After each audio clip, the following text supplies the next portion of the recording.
not a lot moving right now, guys. So sit on our hands until things do start to move, I guess.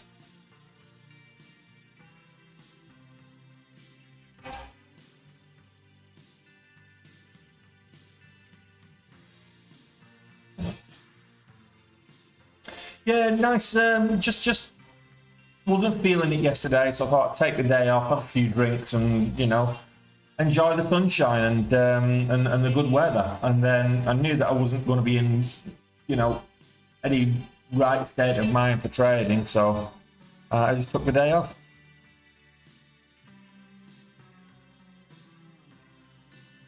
One of my mottos, I have that many now, don't drink and trade.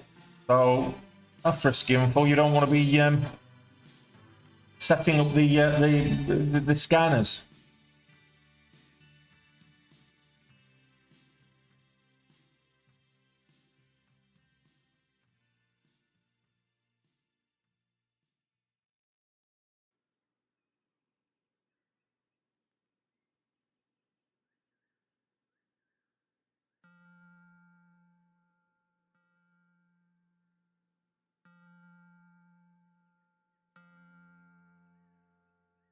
Right. Let's see what the market has for us today. The overall market down again. So let's have a look at the SPY on the daily, because I was kind of bullish on the overall market for quite some time. If you look at this, kind of midway through this up with this bullish channel here. If we go all the way back to October, where we had the bear market lows. We've had I'm not getting really despondent. If we get below 420, 425, I think then it's panic time. Even 430 could be, panic time. But we're bouncing fairly nicely. If we can put another ray line in here. You can see it's moving up. There's another parallel line there with all this. Just fairly good support, consistent support all the way up. So I'm not too worried. I'm expecting a bit of a bounce here. We got that, and then a pullback. Yeah, like I say, I'm not too worried. I'm not too worried. We got a double bottom bounce on that support line there. Moved up. Then we've had a bit of consolidation in the last week. And then the move up. 450, I think, is legitimate target again for this week and beyond. Let's see if we can't get up to 455 on the SPY. Let's see, and the continuation up. Long way off the all-time high still, but we do what we can.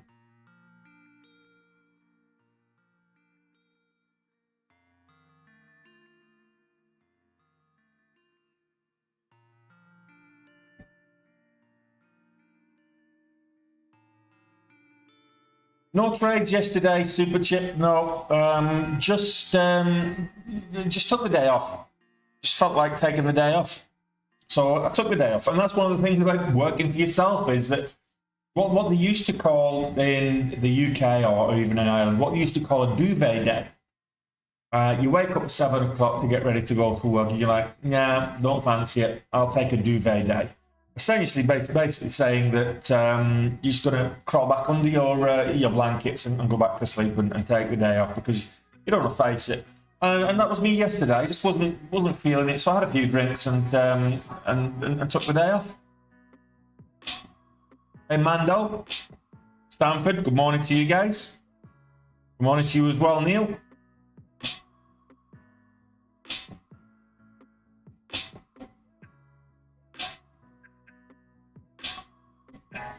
Well, let's have a look at Etsy. I don't think Etsy is doing much right now. I'll be wrong. Yeah, it's not doing much. It's actually for it to double. I'm not seeing that. Looking at on the daily, looking very weak. For it to bounce, yes. Double, no. It's not going to double ukulele.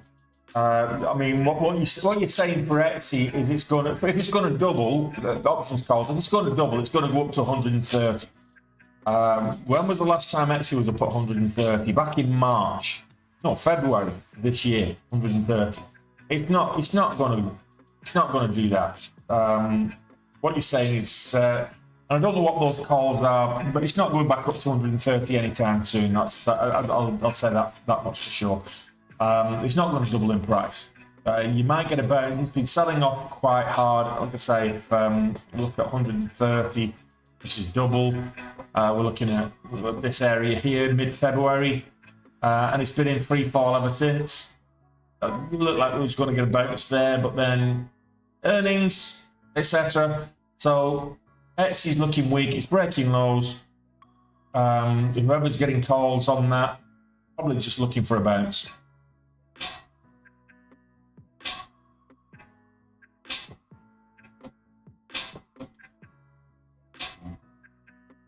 Yeah, some companies started implementing them there, Cast. Hey, Brandon. And it was actually a duvet day. You had like 2 duvet days a year or something where you wake up on a Monday morning with a hangover and you're like, no, can't face it, got a hangover, I'm taking a duvet day.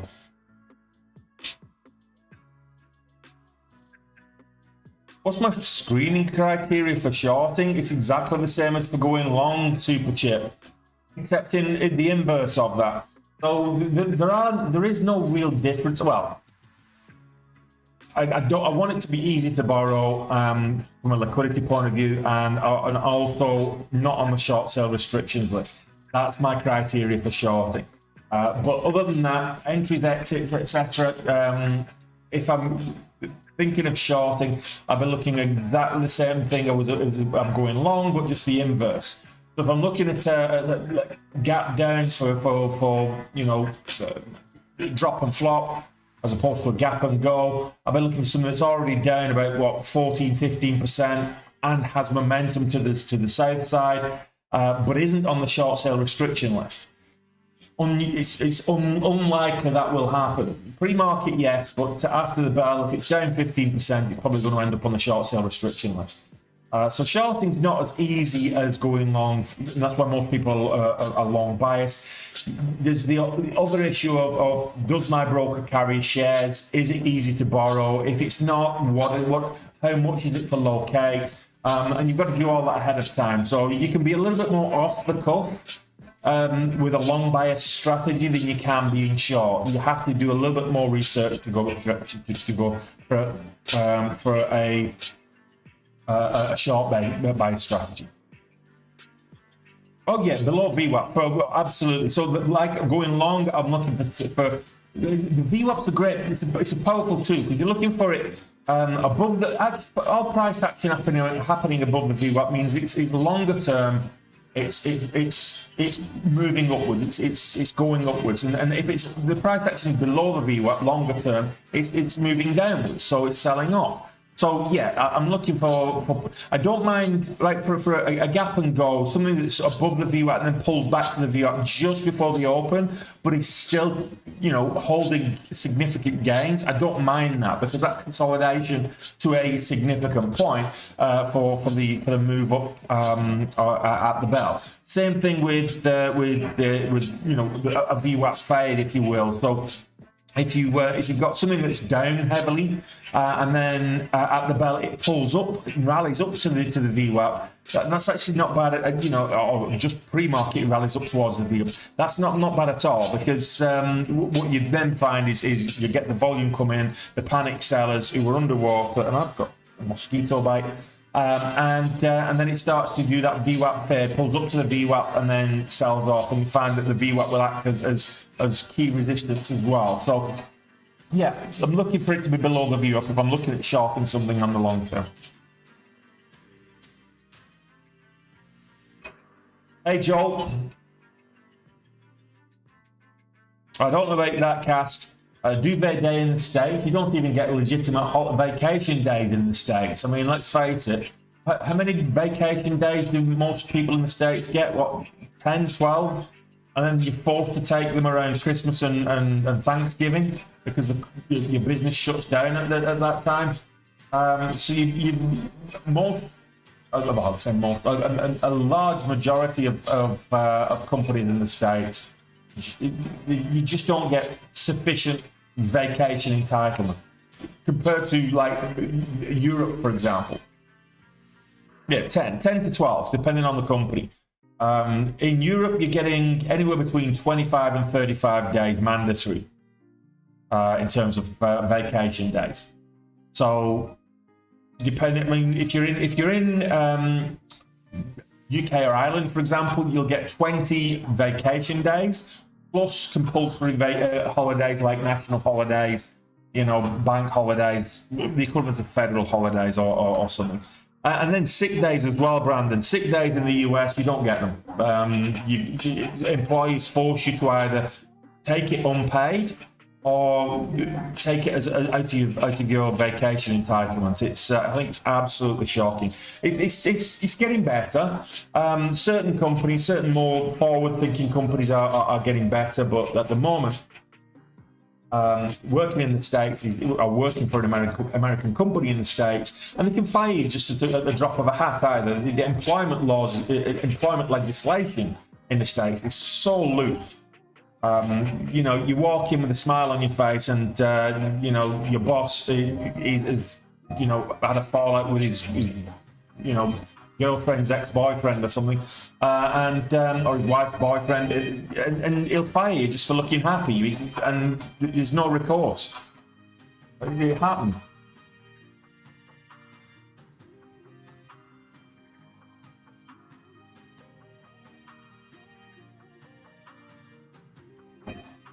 You don't want to be. Yeah, Trade Zero's got. I mean, but be careful with Trade Zero, because not every stock is an equity. Sometimes it's CFDs, depending on where you are.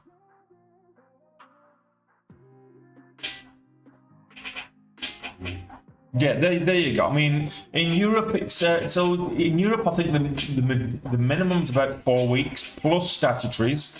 So you end up getting about 28 days in UK or Ireland. I think it's 27 in the UK, 28 in Ireland, or something like that.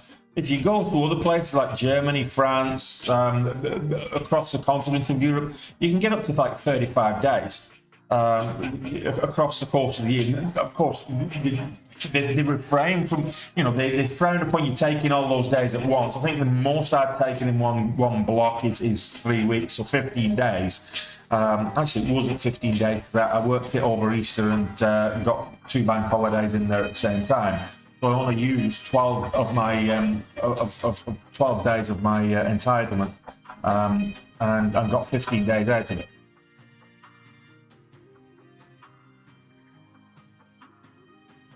Yeah, absolutely, super chip.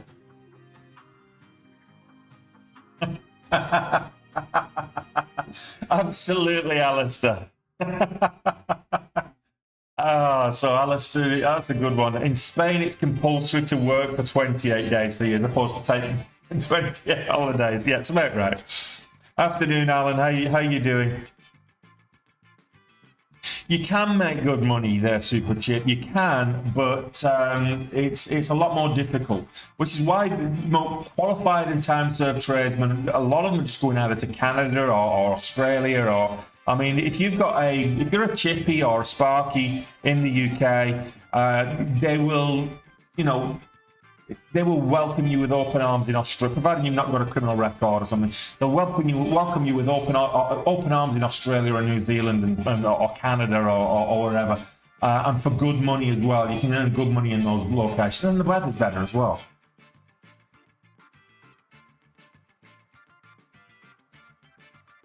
Oh, we've got NWGL has been priced now.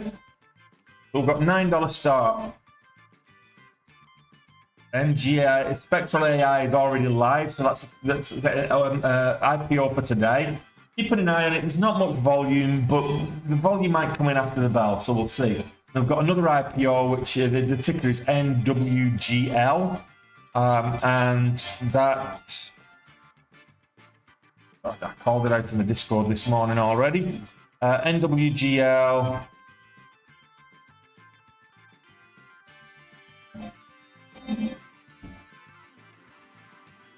There's Nature Wood Group.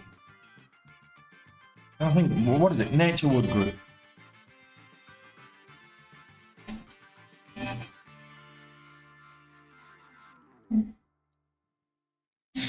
CFDs instead of, well, the benefit in it, Stanford, is depending on where you are, there could be tax benefits. Trading CFDs in the UK, for example, as opposed to, or Ireland, you trade CFDs instead of equities. Any gains that you make on that is tax free. It's considered gambling.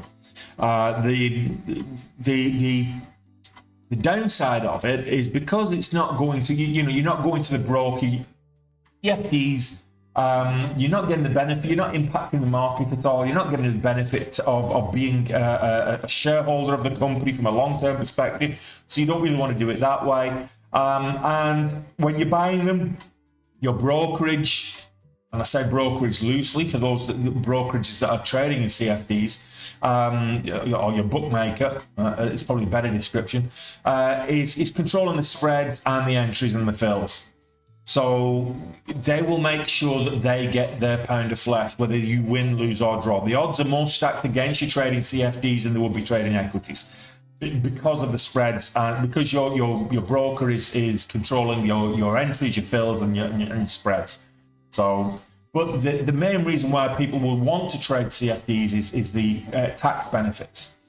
However, so that being said, in certain countries, CFDs are illegal. So if you go to the Netherlands, for example, you can't trade CFDs because it's illegal. Payment for order flow is also illegal.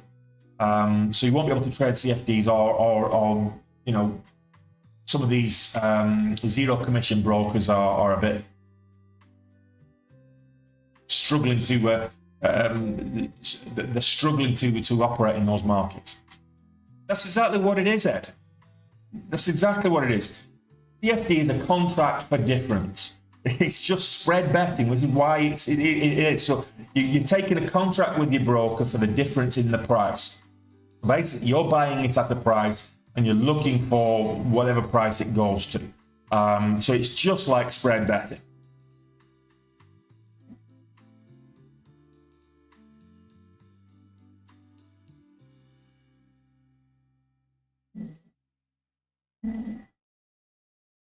A chippy 50k a year super chip, like I say, it depends on who you're working for and where you're working. Well,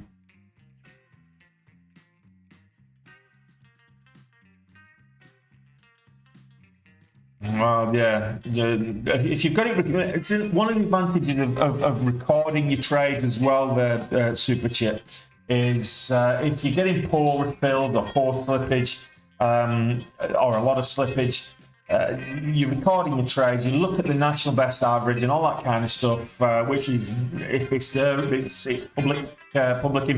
publicly available information.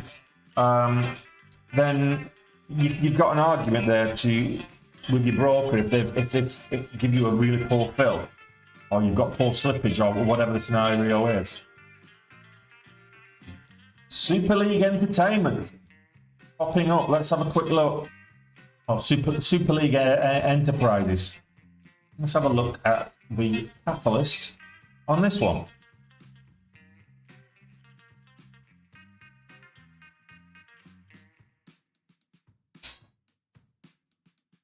Not seeing one. All right, okay, so yesterday, just going into the close, they announced partial exercise of underwriters over allotment option. So that was going into the close. It didn't do much to the price action in a positive way, but we'll see. A little bit of a pop here. 3 million flow.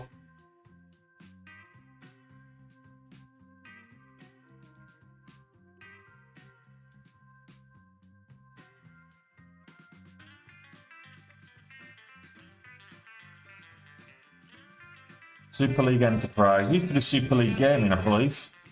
Yeah, Super League Gaming.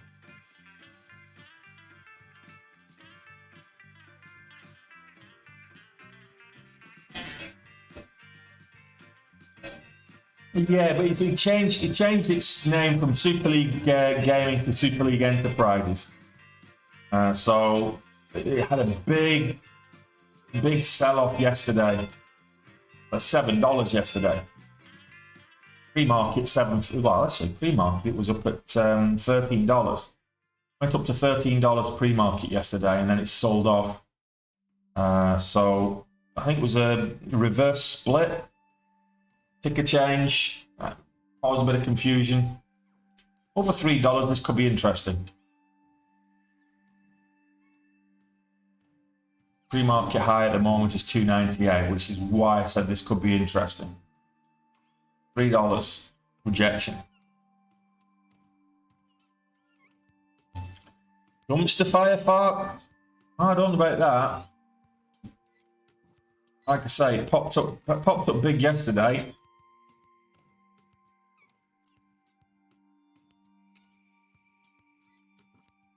High Tech still up there. Lyra, I'm still watching Lyra. It's hovering around the VWAP. Just keeping an eye on most of these other things. Let's see.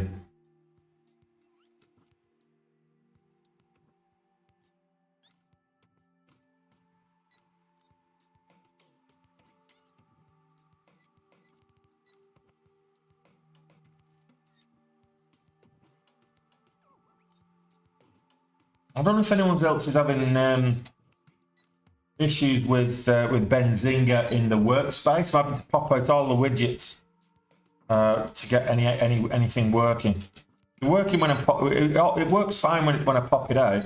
It just doesn't work in the workspace for me for some reason.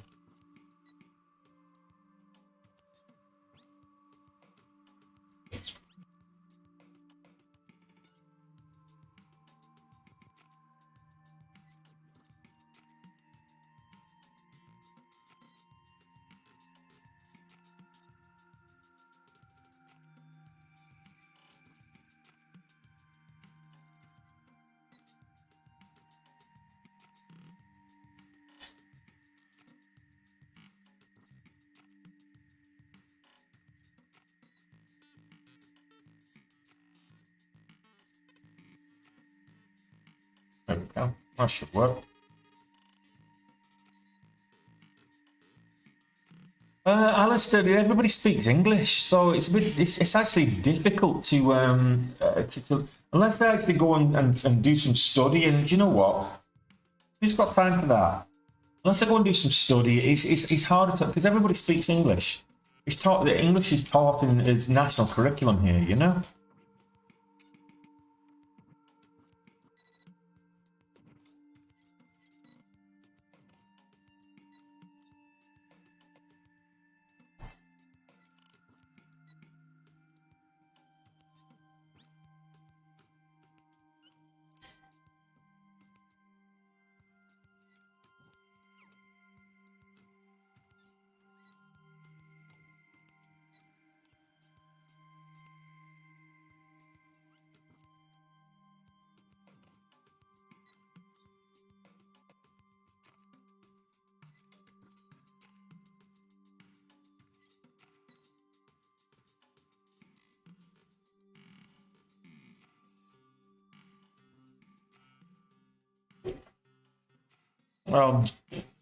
Let me have a quick look. CPI data. You're asking when's CPI data come out? Greg. So CPI, so Consumer Price Index, is due to drop tomorrow, 8:30 a.m. So I might just start the stream about 5-10 minutes early, so we would actually we're in there for that. There's a couple of different measures of how to measure inflation, and the Consumer Price Index is one of them. This Consumer Price Index is essentially the cost of goods at the checkout. So how much you're paying for fuel, how much you're paying for a loaf of bread, how much you and I, Joe Schmo, how much are we paying for the goods that we consume? So that's the Consumer Price Index. And that drops. It comes out every month, but this month it drops tomorrow at 8:30.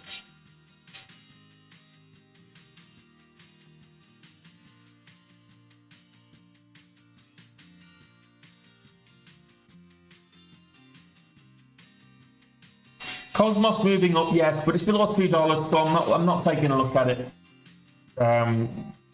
Ricky, oh fuck, Eva. Yeah, Lyra, it is sideways at the moment. Isn't that the park?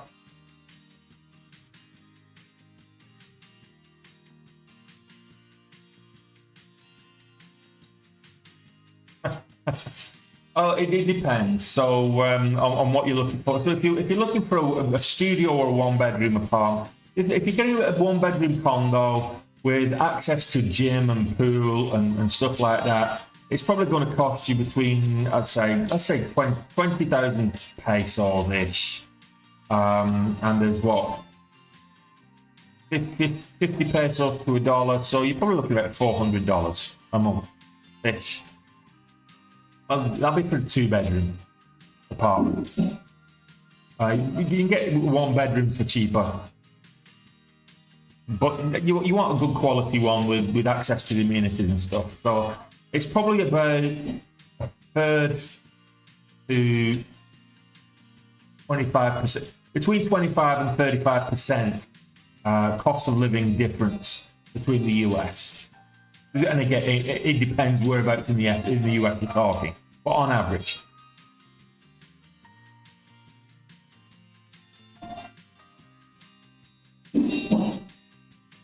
No, they're their own country, Stone Cold. they're very much so, and a very proud nation they are as well.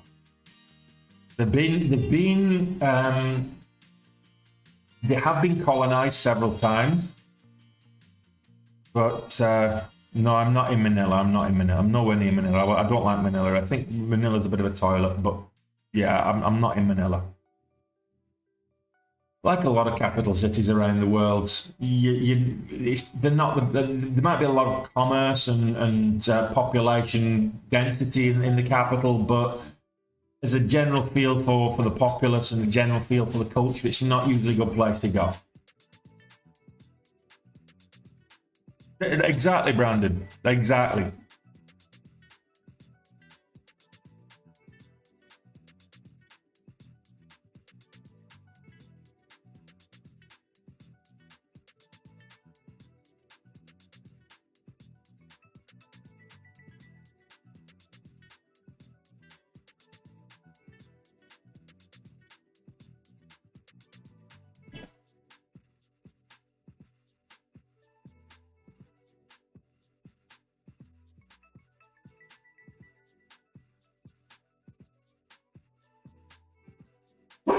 Shut up.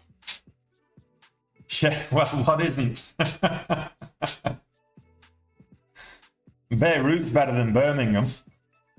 And it depends which Birmingham. You could be talking Birmingham, Alabama, but again, Beirut's better than Birmingham.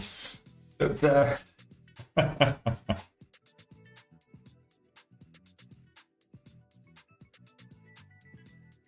yeah, you can. I mean, look, if you've got your own income, there's not most places will take you as long as you can sustain yourself.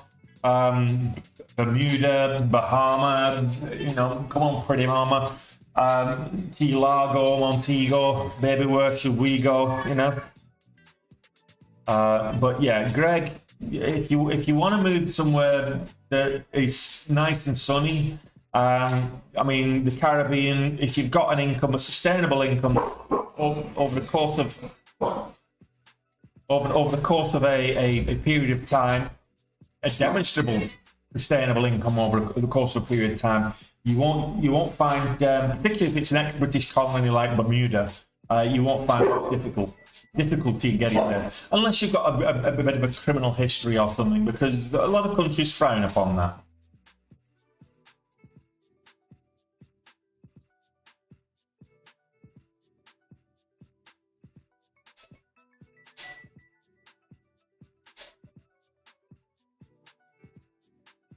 So I've got ASTI sideways, Lyra sideways around the VWAP at the moment. It got over $5, but didn't really progress. Kind of got rejected at $5.30. NDAI at the moment is the first of today's IPOs that have gone live. Not really doing a lot. yeah, just waiting for something to happen. Cosmos is moving up, if you like, these smaller, lower price stocks. Cosmos has been good to me in the past when it was higher price.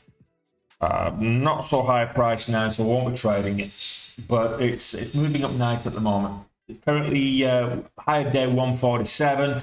It's come from below $1. So it's currently 40% up on the day. It's now on this particular swing up. It's the third pullback, which usually goes on for a little bit longer than just a single candle. So what I'm saying here on the 1 minute is you've got from the move here, one pullback, two pullback, now we're getting a third pullback. So the third pullback, I always say exercise a little bit more caution. Now we're getting a flat bottom in terms of support.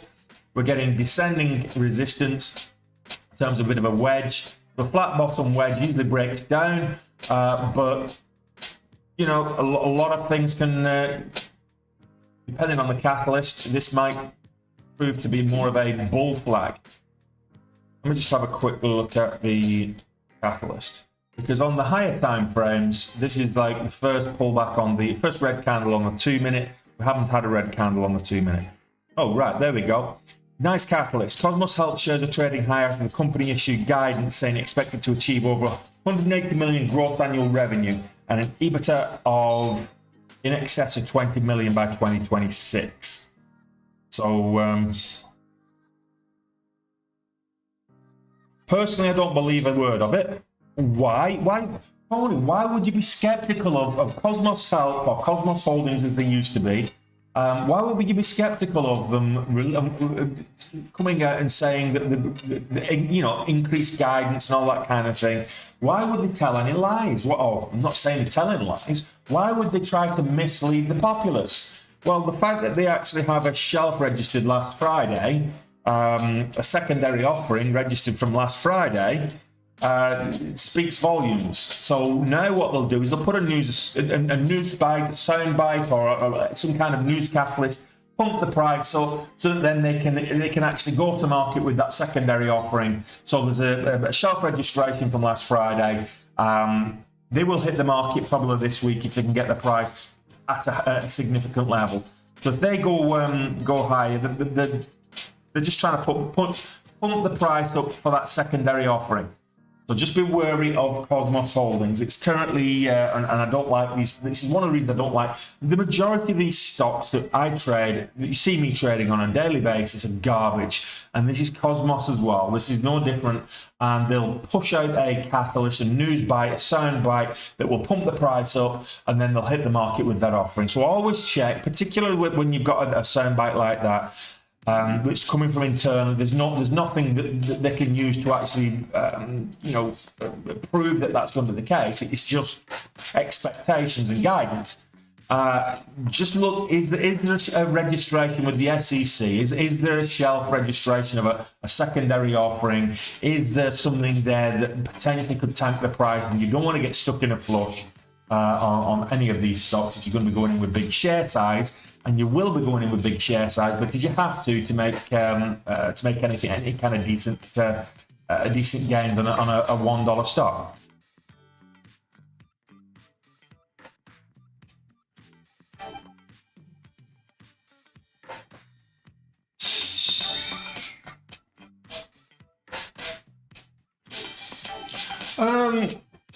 It's like anywhere there's poverty. If you don't flash your wealth, you're safe. If you get super chip, if you get complacent and start acting like Billy Big Guns, I've got loads of money, then someone's going to relieve you of that. But in general, I would say I feel safer here than I would in Dublin city centre on a Friday night.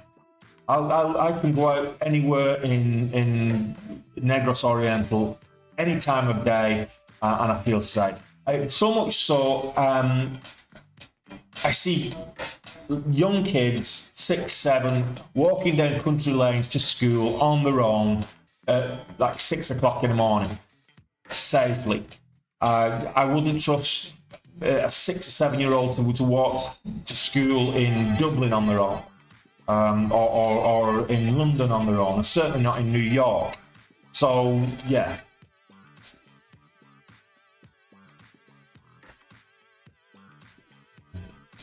Yeah, that's the problem with the US, is if you're a US citizen and you're trading the US stock market, it doesn't matter where you are, you're still going to have to pay taxes. Morning by the dip. Morning, Mike. Good to see you, buddy. All right, Lyra.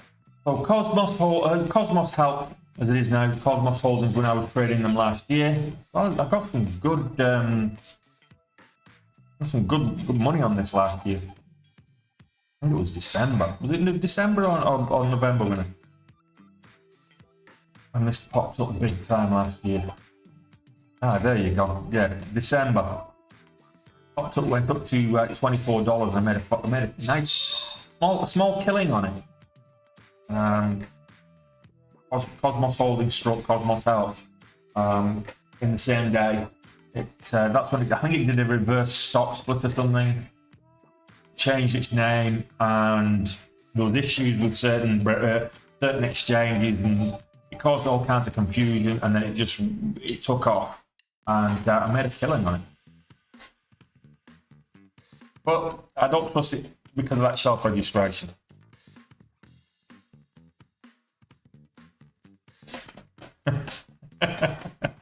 So, Alistair, sometimes if you're going doing the tourist stuff, you have to get up early if you want to get to some of the tourist destinations and see the sites before they become overcrowded. So, for example, going swimming with the whales in Oslo in Cebu, for example, you want to get there nice and early, so you're getting out at 6. Or you want to go to some of the waterfall chasing. It's a long drive, so yeah, you get out early. You get someone to drive you, of course. You don't do it yourself. You might want to take a nap in the back seat. Why not? You don't do it yourself. Morning, Cal. I thought it was the Cosmos one that got me that 7-figure number.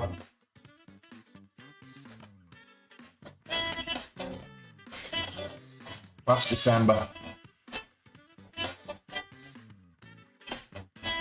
Not a lot moving this morning, guys. Let's have a look at Geron. I don't like the volume on Geron.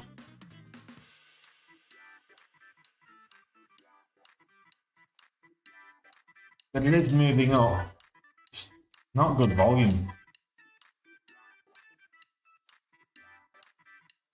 Breaking highs. What's the catalyst on Geron?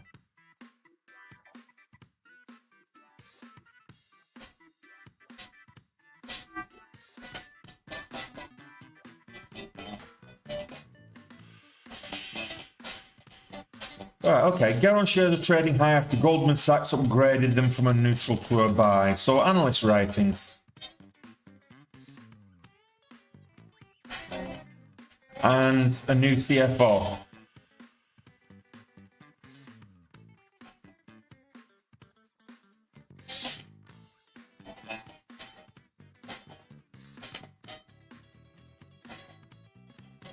Yeah, so their old CFO retired, so we appointed a new CFO yesterday, and Goldman Sachs has given them an upgrade. So that's why Geron is moving up.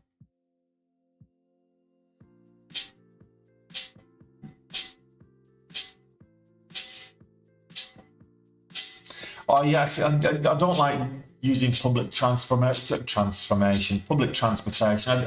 like the independence of driving. Get to and from. You can get your own driver cheap enough. To be fair.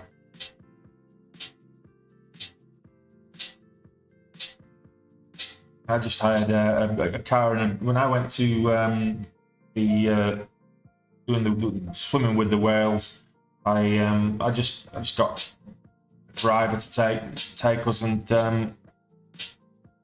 hide the car and the driver at the same time. It's fine.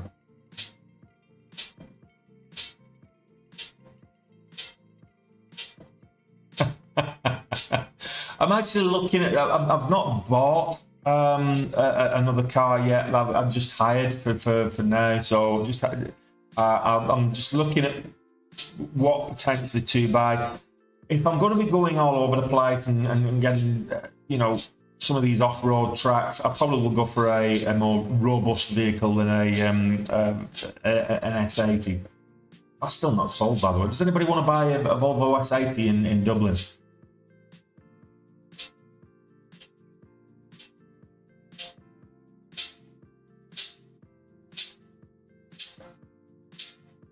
Hey, Gregster. I'm going to call you Gangster Trades then, Greg. I would apologise, but I think it's probably more funny. You need to change your name to Gangster Trades. That's pretty cool.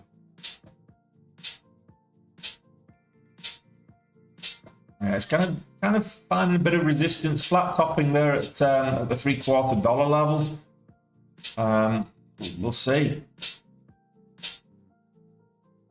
274, a bit of volume, might get it over that.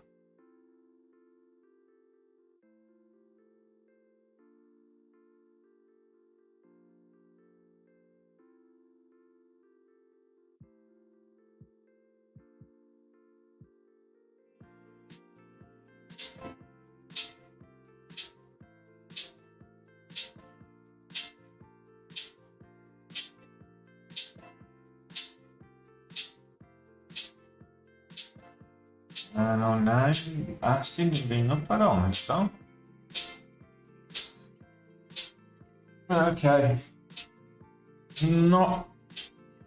Nothing worth getting excited about right now. Riot and Mara are pretty much the same price, actually. Look, check this out. I've not seen this before. They're usually at least $1 apart. Riot Blockchain, or Riot Platforms as they're called now, which is up at like 1060s, and Marathon Digital, they both tend to follow the same pattern because they're both in the Bitcoin mining stakes. It's also at 1060, so they're pretty much the same price. 1060s, both up similar amount, just over 5%, 5.25%. So Marathon Digital got a little bit more volume than Riot Platforms, but just barely. But these are up today. Morning, Neve. Yeah, I just had a day off yesterday. I was back. I was just trading all last week. Greg.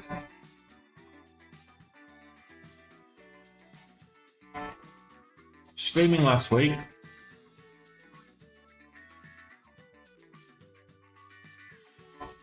Been bitten by mosquitoes. I don't see in Dublin. One thing I had a problem with was dust. When you got your computer set up and multiple monitors, you got to go over and you got to dust it on a regular basis. Now I don't have so much a problem with dust as I do fly spray or insecticide. So I'm kind of going around every day, every time before I come into my office, as it is now. Before I come into this room, I'm going around with the fly spray to kill the mosquitoes, and it kind of settles on the screens. I'm like, oh, so I've got to go wipe the screen and stuff. I really should put something over the screen before I spray for the insect. But there you go. I guess hindsight is 2020. Kevin, it's not, buddy. It isn't.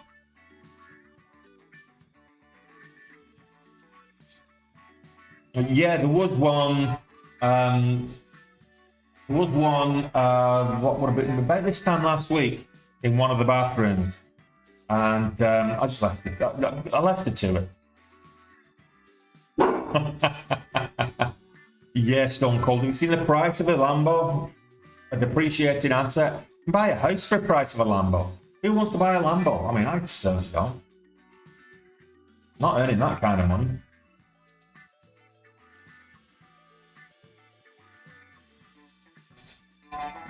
And we did get the breakout over. We got a nice little flat top breakout at 275. And there it's go. There it goes. I missed the entry. Dare on. Called that out earlier. 275 resistance. Flat top breakout. Now we get the pullback. Nice 15-cent move there. A little over 15 minutes before the market opens.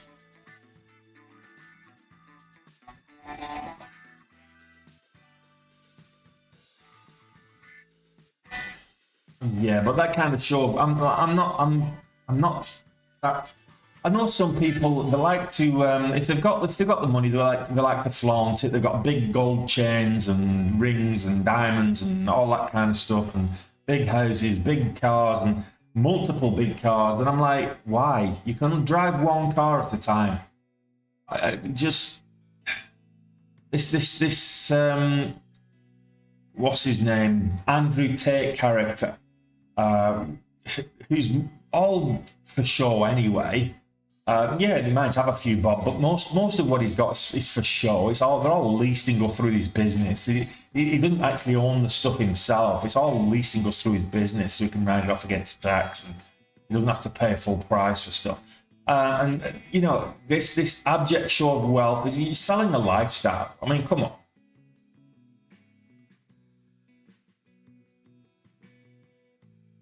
Oh, Lyra breaking out as well. I like this one better.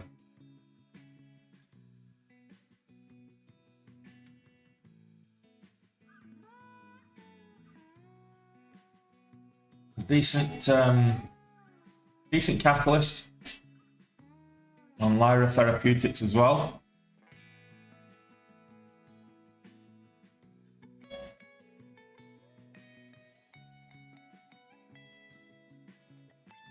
Hey, Radko.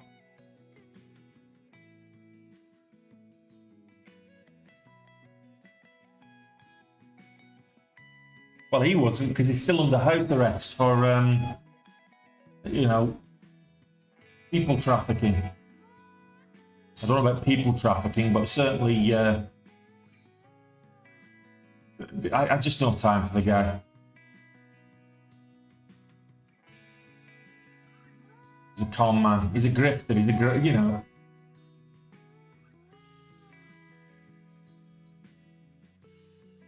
He's a perfect example of whatever you're doing, do it with confidence and people will believe you.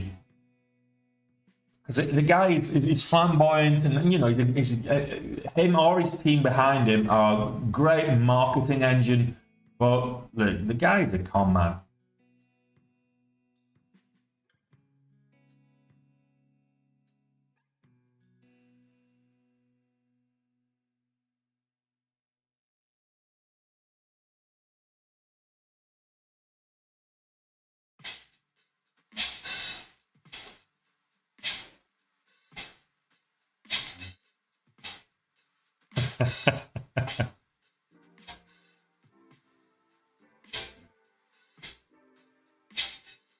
Well, that didn't work out.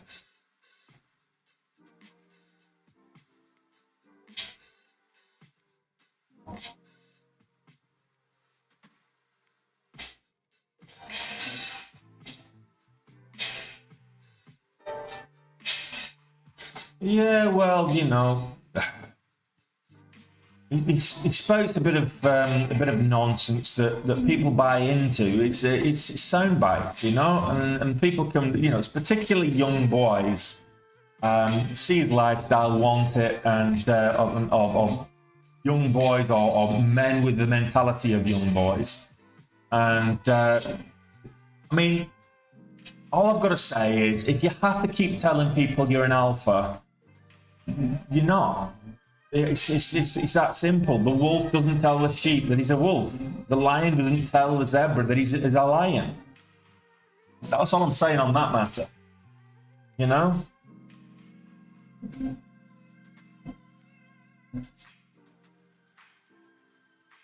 You have to keep telling people that you're a king without a kingdom.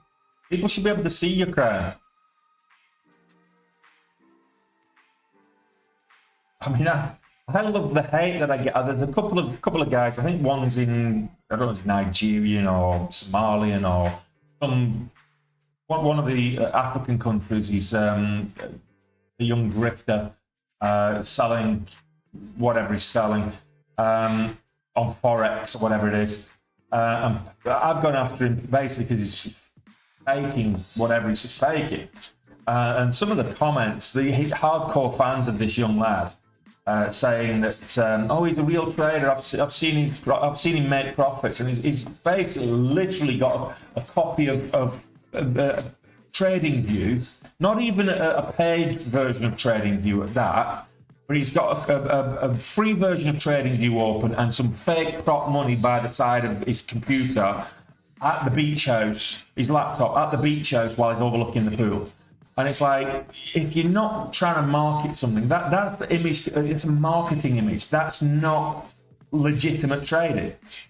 You know, get on and trade live. I mean, there's a few traders that actually do trade live like I do. I've got respect for, because it's, you know, there is pressure. You put yourself under undue pressure to trade live. But just, I mean, you've got your Forex window open on your laptop in front of the pool by the beach or whatever it is, in Dubai or whatever, and you've got all this fake money, you know, prop money. What, you've withdrawn that from the ATM, or what's this fake money, these wads of cash symbolise? You know, it just makes no sense at all.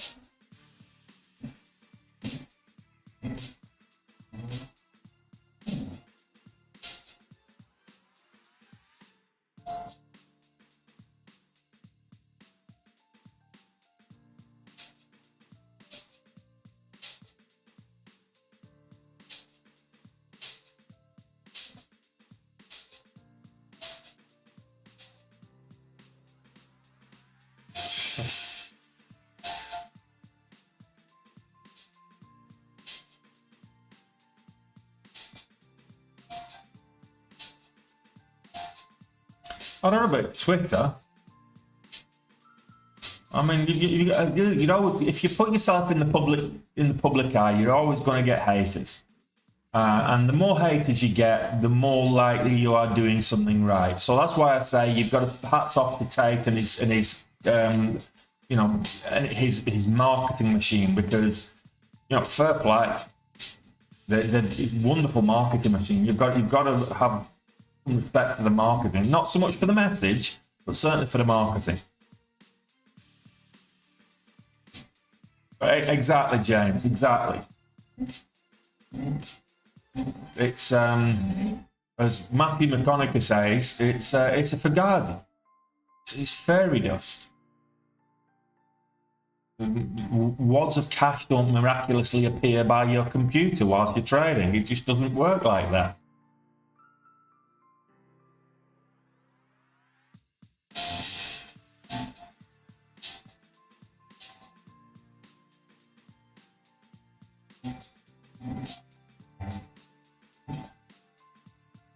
Let's see. Can we get a VWAP bounce here?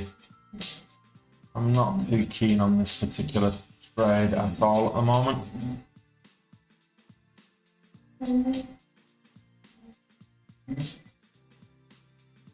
Get me out. It's not getting filled.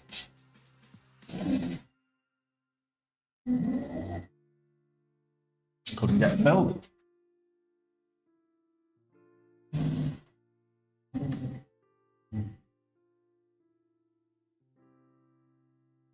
Yeah, well, look. Sometimes you take a trade and it's probably not the best thing to do, which was that was.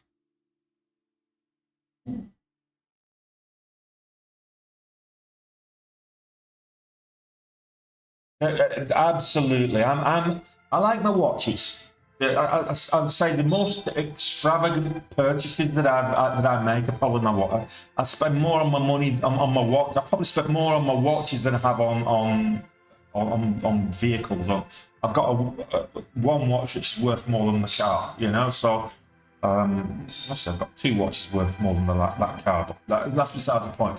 I like my watches. I like my shoes, or sneakers, as you guys in America like to call them, trainers in Europe. I've got a collection of shoes. I've got a collection of watches, and that's kind of what I treat myself, you know. And then I've got the lifestyle I like to live. So I've moved to be with my family. Bit of sunshine, better than I don't have any issues with the arthritis since I moved here, which is a big thing. Terrible arthritis in Dublin from my days playing rugby. Which reminds me, is everybody watching the Rugby World Cup yet? Hey, Alberto.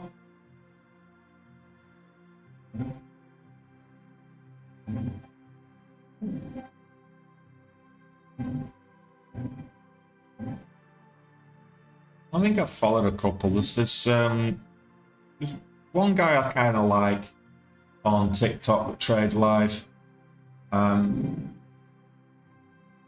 But he's all over the shop. What I don't like, I kind of like him, but what I don't like about him, he's all over the shop in terms of his instrument, in terms of his strategy. He's trading equities, he's trading futures, he's trading commodities, he's trading all kinds of different stuff, and I don't like that. I think, you know, kind of focusing, zero in and narrow in and be a specialist. Otherwise, you're going to get distracted. Shiny object syndrome. You're rooting for France, Waynand? What's your affiliation to France? If you don't mind me asking. Ross, you know, fair play to Ross. I mean, I think he's a good trader, but bordering on kind of autistic with the way he trades. But he's probably more of a scalper than I am, but he would have a lot of the similar criteria that I'm looking for, because, you know, a lot of people have similar criteria as to what I'm looking for in bullish stocks moving on. Well, there you go. There you go. There you go, Wyman. If you're French, fair play to you. I don't think France have got a hope in hell of winning it, but they could get. I think they should be semi-finalists. I actually think Ireland or South Africa. Dark horses for me.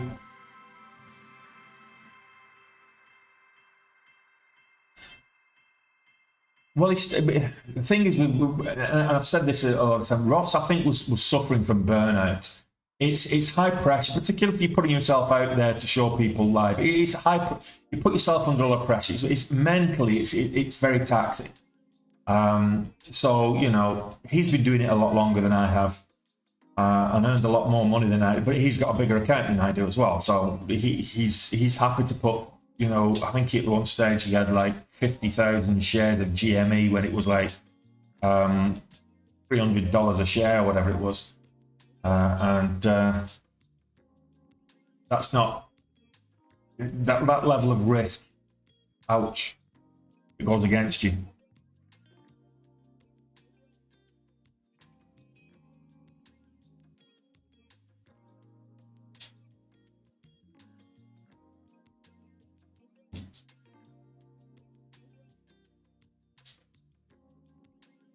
Well, you put yourself under pressure to trade, but when you're actually streaming live, you kind of put yourself under a little bit more pressure, because you know other people are it's like anything. If you put yourself in the spotlight, there is, oh my goodness, we're missing Nasty. This is not breaker.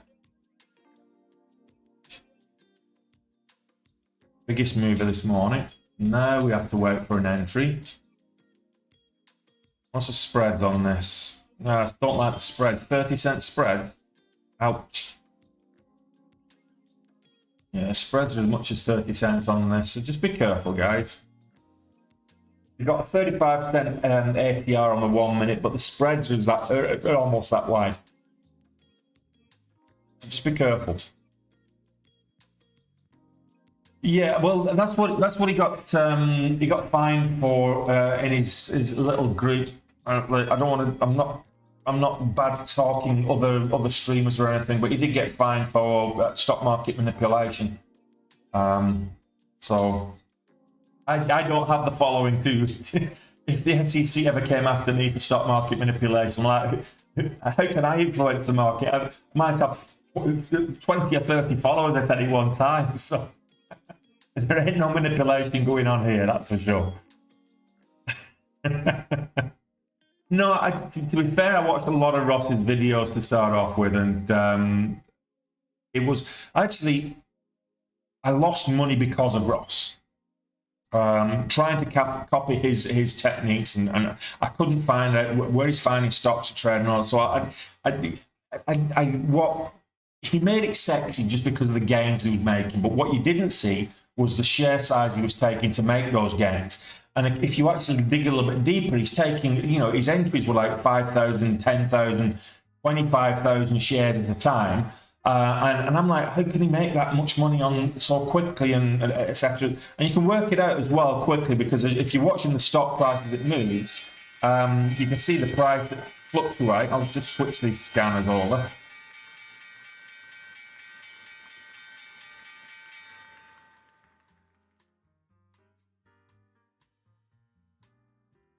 Let's see what else moves today. Get over $13, which is the pre-market high. It's a big ask. Back down to the VWAP here.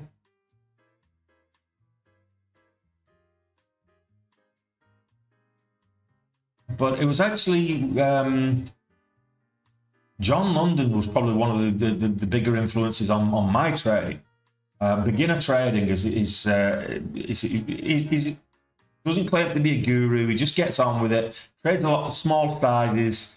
So John, if you're not checked out his channel, John London, a bit of beginner trading. And that's where I came across Benzinga, and I signed up from Benzinga off his channel, and I kind of just turned it around with that. Learned quite a bit from John London's beginner trading channel. Obviously learned a lot from Ross. Humble Trader, Shay from Humble Trader, that's a good channel. But she tends to trade large cap stocks, but a lot of the methodology that goes into that is good as well. From a technical analysis point of view, from charting analysis, Rainer Teo's good as well, but he's mostly Forex, but he's still relevant from a technical analysis point of view. So, yeah.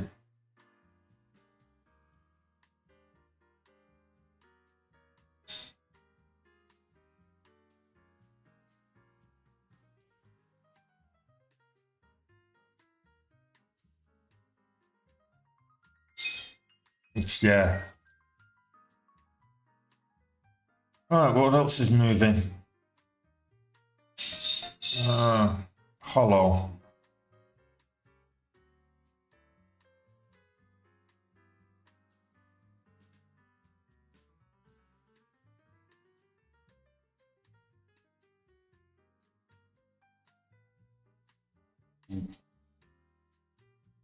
That's halted.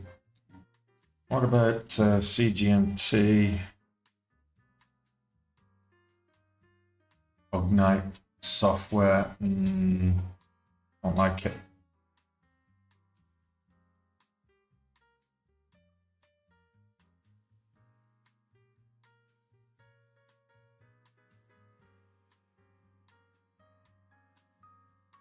And that's a better electronics. It's a better chart.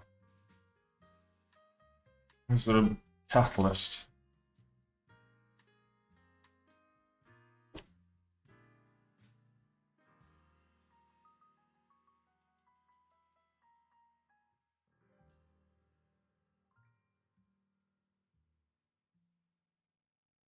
Oh, come on. No, you watch me trade for free.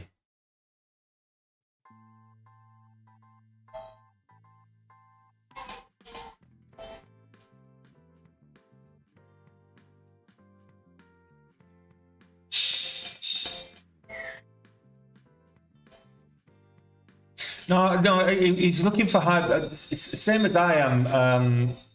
I mean, Ross looks for high volume stocks as well, or relative high volume.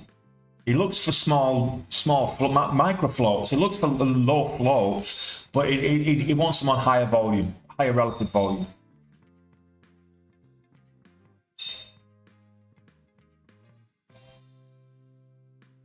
Electronics, no catalyst. Oh, I'm not trading that. ASTI still holding to the downside. I'm having a nightmare with Benzinga this morning.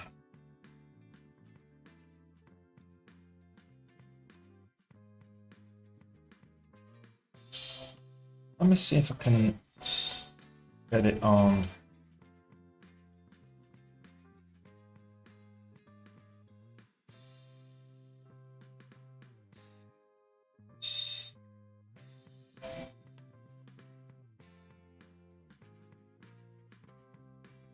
Let's see if I can log in.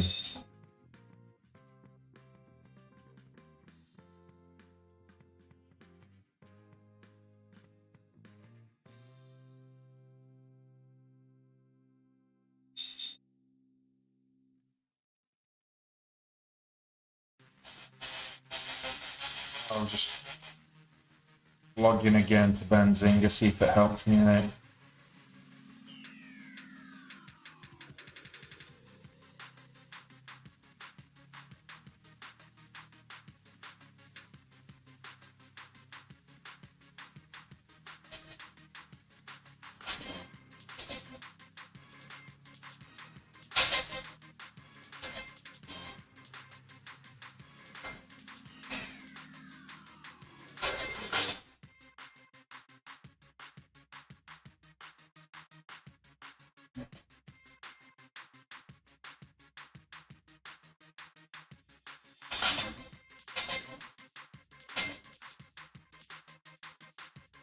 Well,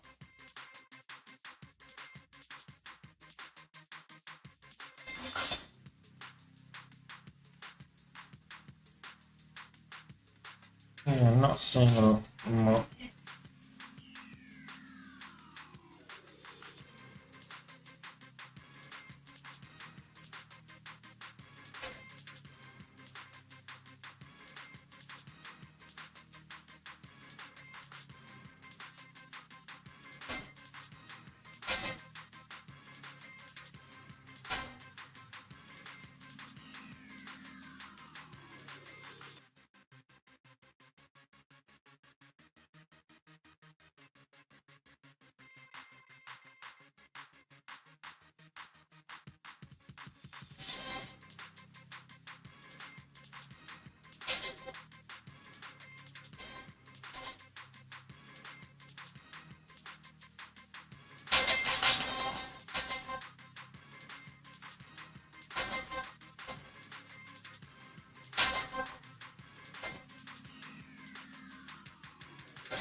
Yeah, not getting it. Yeah, scanner's not working for me. Signal's not working for me for some reason. I'll come back to that.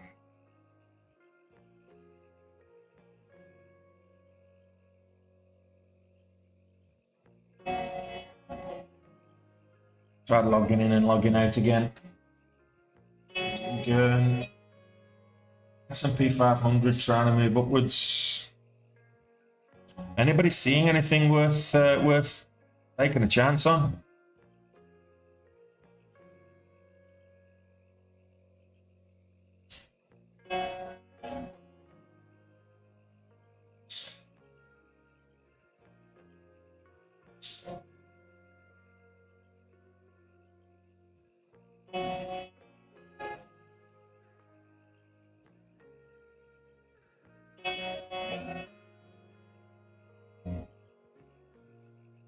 Yeah, my signals are gone. Yeah, so it's just probably just a signals issue then. Can do a moving up, is it?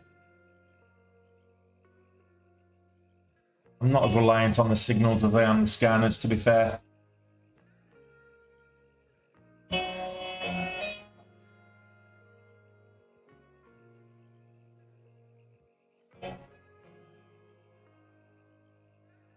Oof, that's a big gap down. 11:27 resumption for this, 11:15 resumption for the next one. Yeah, it's a big gap down though, that one. It's almost, what, 50 cents?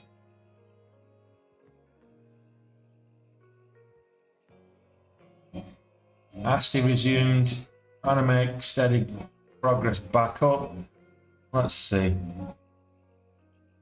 Lyra back over $5 might be interesting. ASTI over 11.40 could be interesting. We'll see.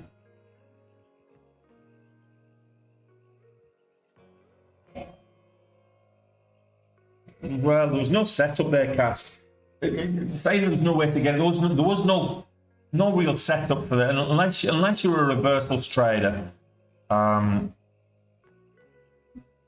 Well, let's have a look at Hollow now. So this is pulling back. Just struggling for finding anything worth trading at the moment. MDAI is a new IPO. So this looks like 11.05 resumption. So it's actually $11 resumption. It's going to gap down. 11.06. It might gap level. Let's have a look at today's IPO. Moving up into a halt. This should resume in about a minute's time. So this is Spectral AI. Excuse me. There is another IPO due to start today, which is New Ug Group, NWGL. Yeah. BTBT. We're getting a bit of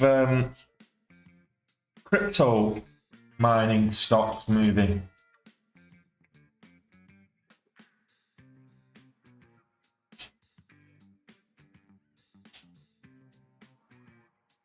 Overnight. Yeah, it's not. I don't like this at all. The kind of velocity is not there for me. I want to see something with a little bit more velocity.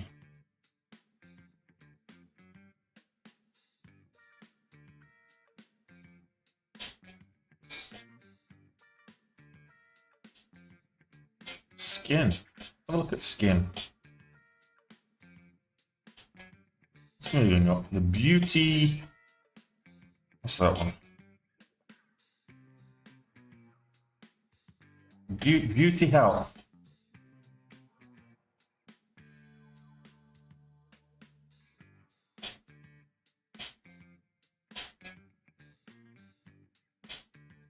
So on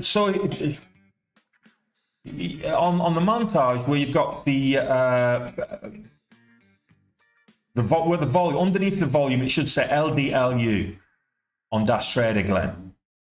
Underneath the montage, LDLU, next to where it gives you the short information, it'll have the level up and level. It's LDLU, level down, level up.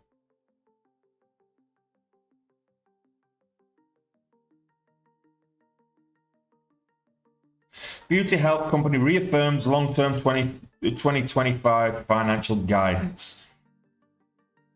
To streamline operations to drive profitable growth. And it's a business transformation. We have a catalyst, but it's a bit wishy-washy.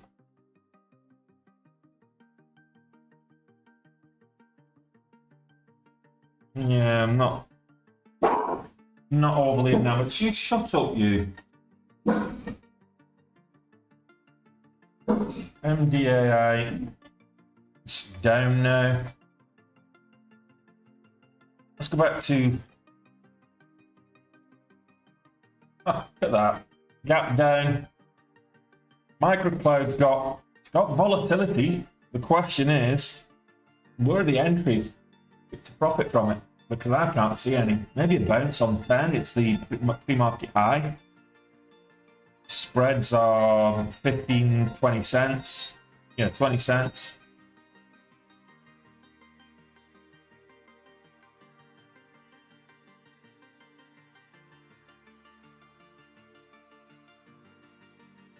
$0.36 range.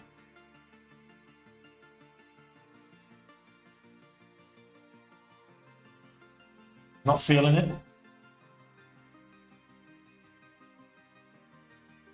Let's have a look at the one trade I've taken today that cost me money, which was, I lost 20 cents on it, which is Lyra Therapeutics.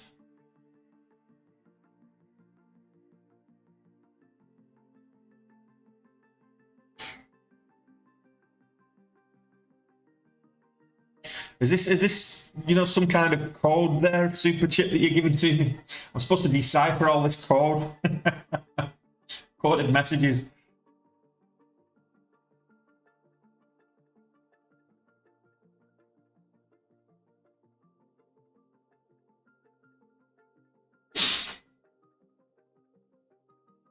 Yeah, I'd say any entry on Hollow is yeah, just sit on your hands, guys. If you can't find something that gives you an entry that meets your strategy from a consistency point of view, but also from a safe entry point of view, then don't take it.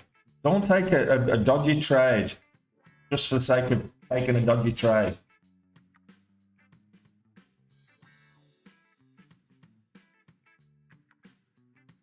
Yeah, Sheng Feng Deng Wang is, yeah, I'm not feeling that at all. Big move up, but just can't trade that. It's halted. No volume, not enough volume. You need volume, or otherwise no trade. Let's see. AMC always gets a bit of volume after the bell. Moving up nicely. Is this the day for the bounce?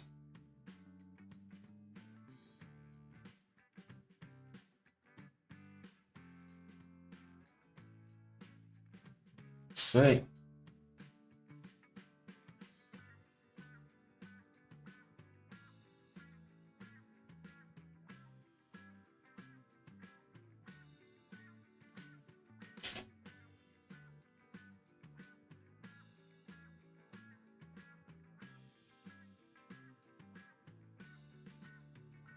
$66 is the low of that candle.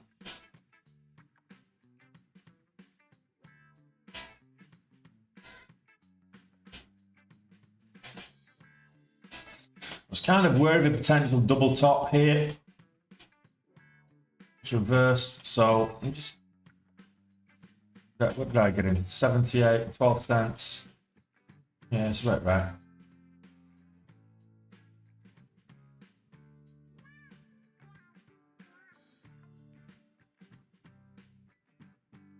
Why do you think that, Stone Cold?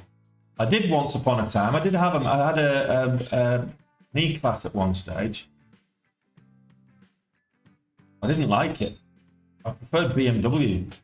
I was driving an E-Class Merc, but prior to the E-Class, I had a BMW 5, and I preferred the BMW. Mercedes, very basic car for the money.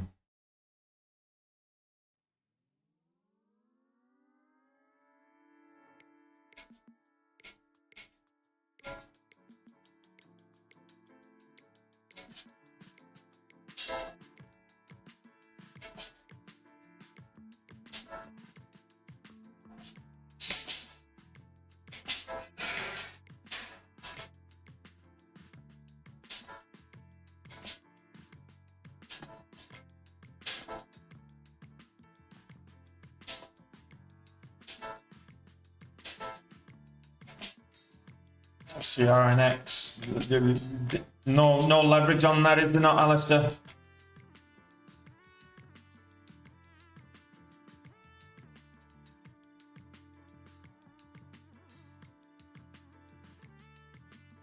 Now, I'm not seeing any catalyst on WeWork either.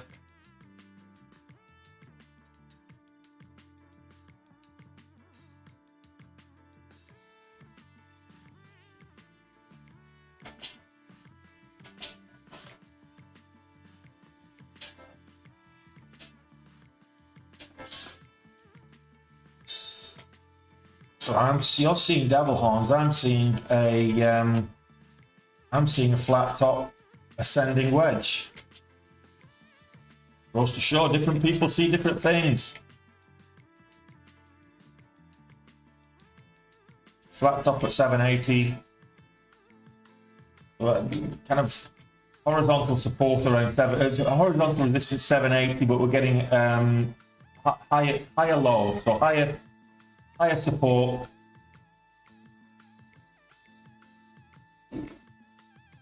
Sending wedge into a flat top at 780. That's what I'm seeing here. Break of 780. That's 780 right there.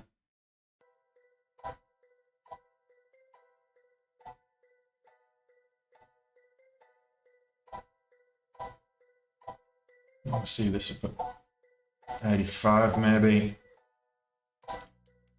Well, we've got 84.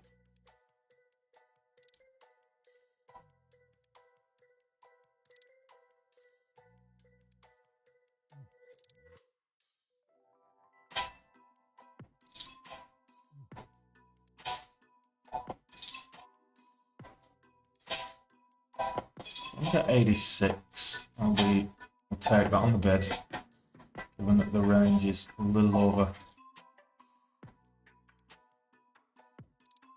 I'll take some off there at 8 cents, given that that's the range.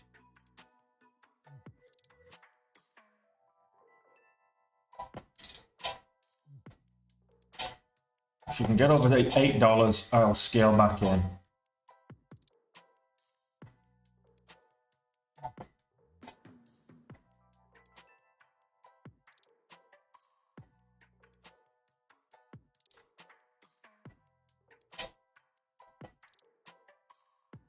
Excuse me.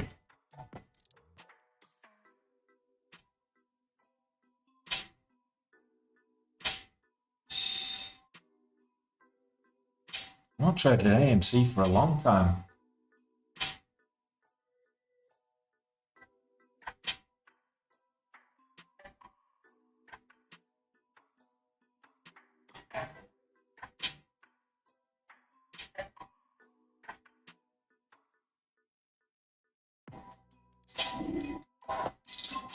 Alright, now this is a profitable trade across the board now. I've got a trailing stop in place, 10 cents. So trailing stop in place, 10 cents. Faraday's moving. If this can break $8, and that's kind of what I'm looking at here. If you can break $8, great. Might look for a continuation, but right now I'm not feeling it.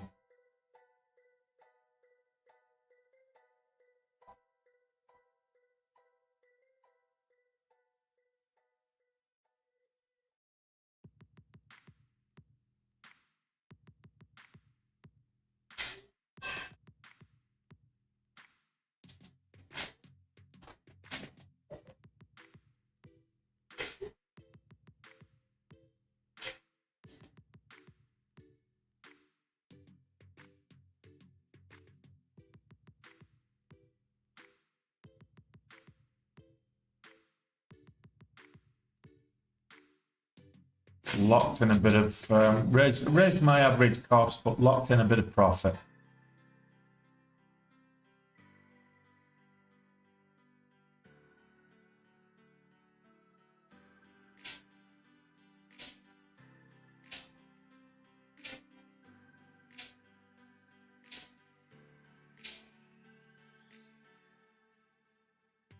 I'll take that. I'll wait for it to break 8 now. Faraday, let's have a look at Faraday.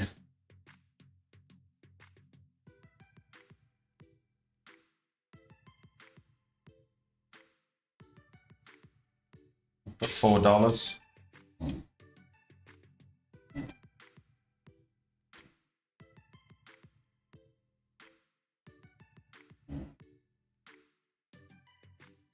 VFX cost me some money last week, but made that back later in the week.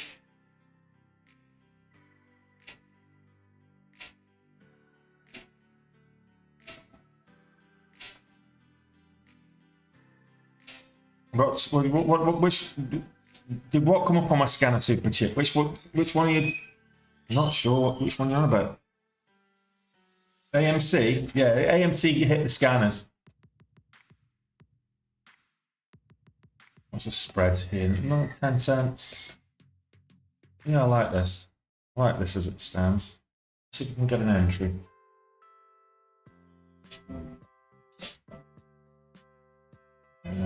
Four.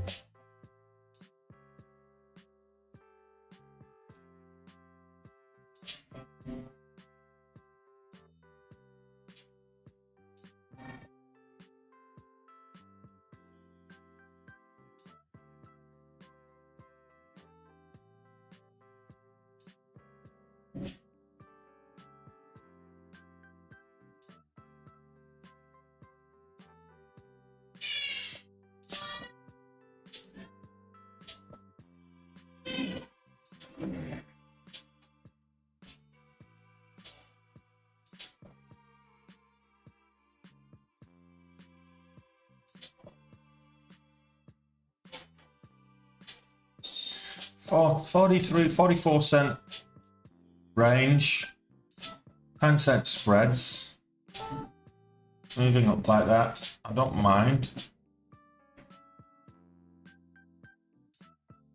Caught between the spreads at the moment.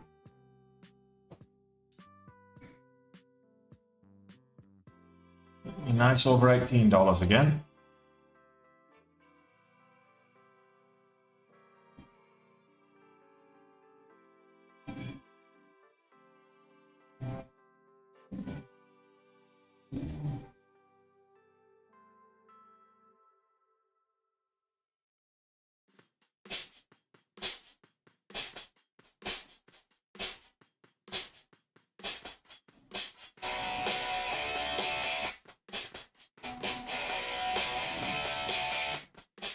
Hey 83, how you getting on?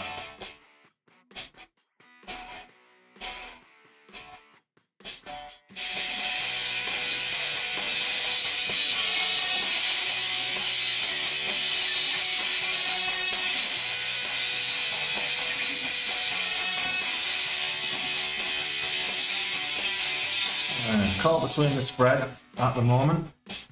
I want to see this testing $18.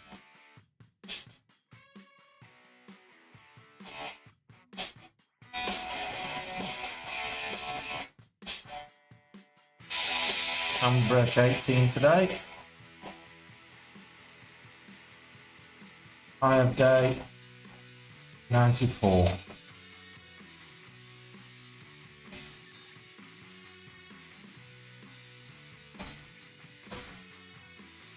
Now we're just consolidating sideways.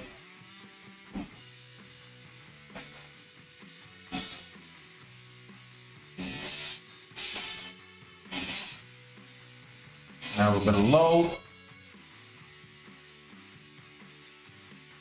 Ooh. Yes, goes above my, well, we're caught between the spreads again there.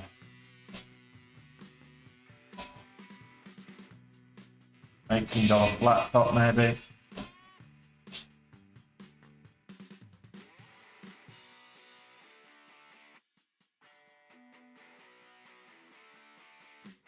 I'm wary of VFS from last Monday. That's the problem, and I don't like that feeling. When you're trading a stock and you're kind of nervous because the last time you traded it, you lost quite a bit of money. You traded it badly.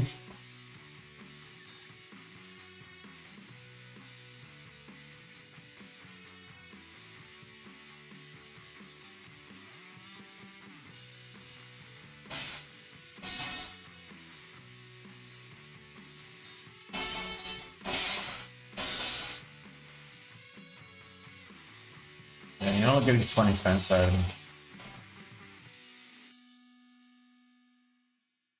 And we get over 18 this time.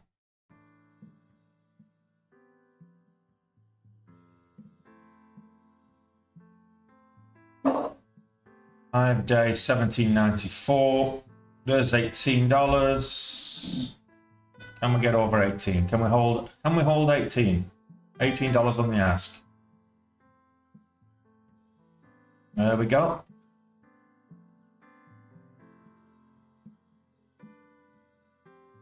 Take that. All about base hits and just being kind of cautious today if you're wondering what's going on. AMC, I got out pretty much right at the top.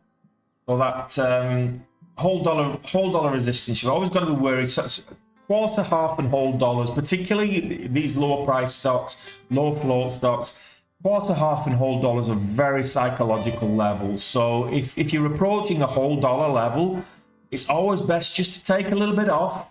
And if it doesn't go your way, then, you know, take some profits. And if it doesn't go your way, you're going to at least have a profitable trade. And if you get, as in my case, second attempt doesn't break through, it's an exit sign. So pay attention to the exit indicator, particularly at those quarter, half, and whole dollar levels. Let's go back to VFS. It's retesting $8, 18 again. I don't like the action on it though. It's a bit whippy.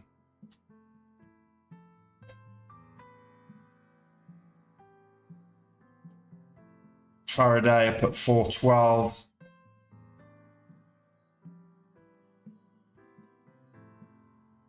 SFWL with very little volume. Can't trade that. When does New Wood? So yeah, that's not working. New Wood, is that not live yet? No, not yet. Should open at $9. Price for $9. So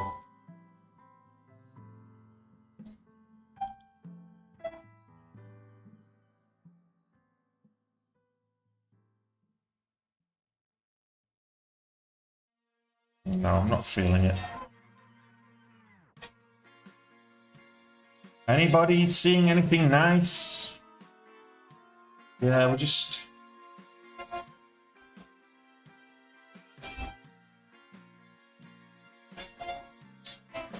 Another halt. So Shengfeng. Now 45% up on the day. It's just, there's no volume with it. That's the problem. And granted, it has had a bunch of volatility halts, which I'm not seeing because my signals aren't working, but aside from that, Shengfeng Development Limited. I'm just trying to look at some details here. Yeah, it's about average volume. Current session volume 180,000, average volume 220,000, so it's a bit lower. 32 million in the float nearly. No catalyst. It's a hot mover at the moment to the upside. Just, yeah, not seeing any decent catalyst.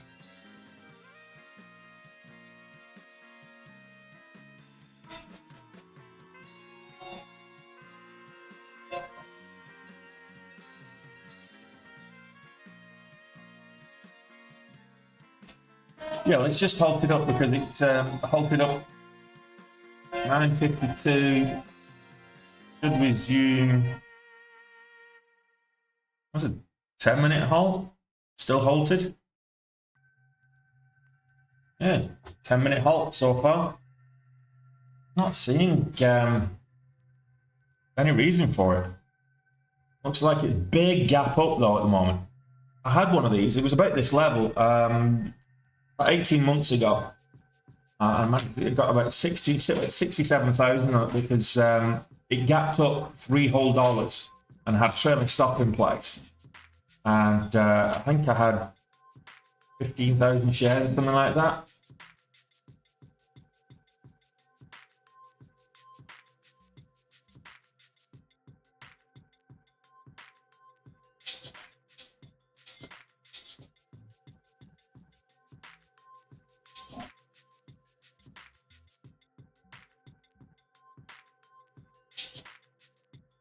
Have a look at IonQ. Ionic. IonQ.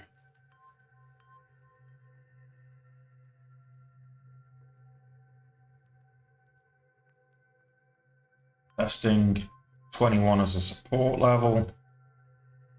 Any news? Not really.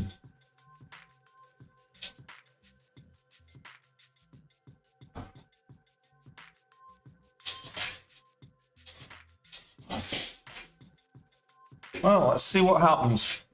We could get some news drop in the next few minutes that makes it all worthwhile waiting.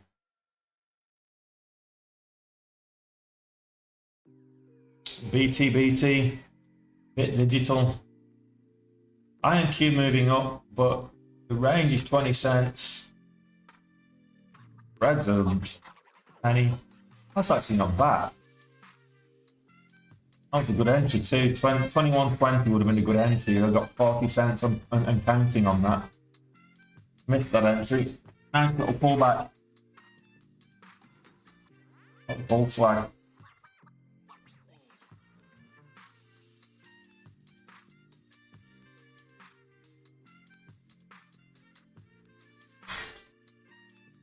It's just not stopping. It's not giving me entry.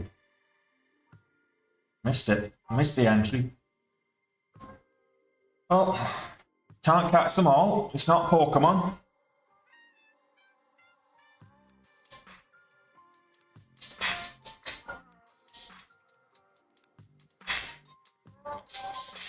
Is Intel moving up, is it?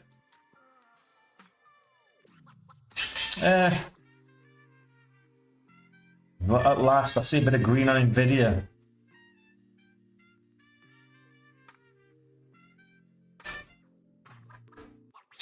Over $40, Intel might move. 9-cent range.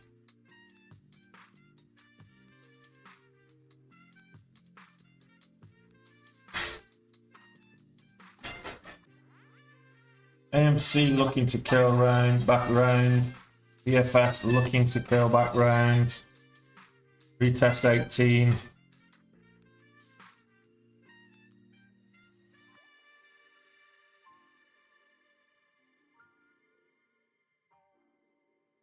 $18.10.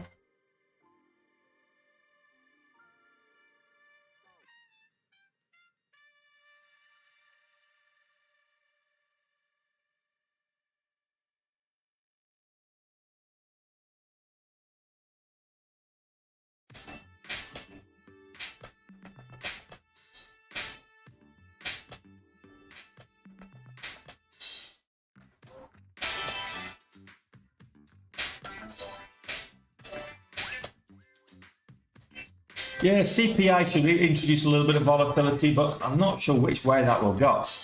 That could go both ways. I think inflation is not under control still.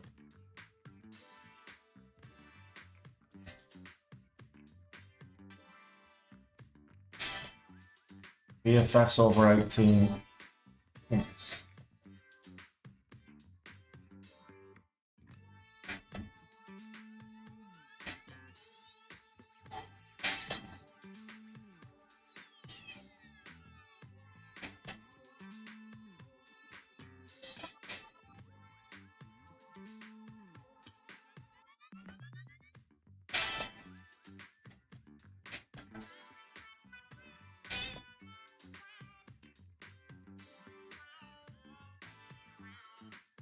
Yeah, I'm kind of worried about this turning into a double top. ASTI and AMC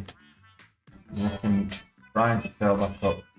ASTI over 11, need to get back up to the VWAP. It's currently 978, so there's a long way to go. AMC rejected at 790-ish. 788 or 790.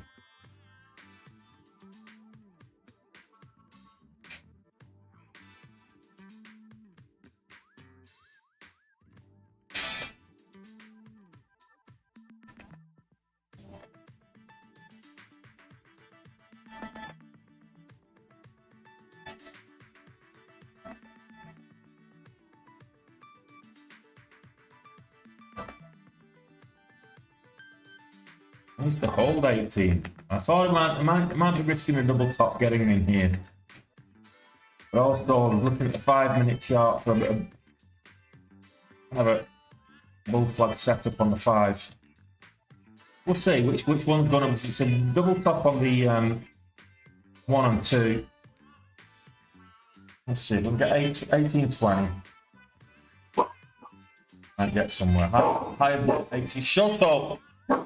Miyako, be quiet. High of day currently 18.15. There's 18.15 on the ask. So we'll just hit the. You just match the high of day there.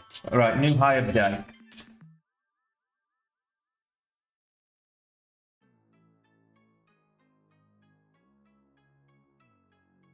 Let's get over that $0.25.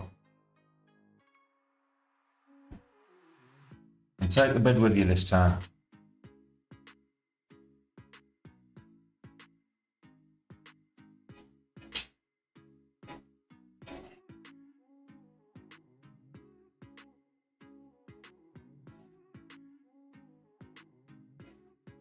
Scalp that. $0.25. VFS moving up. Takes me green on the day, that one. And then swift pullback below 18 again.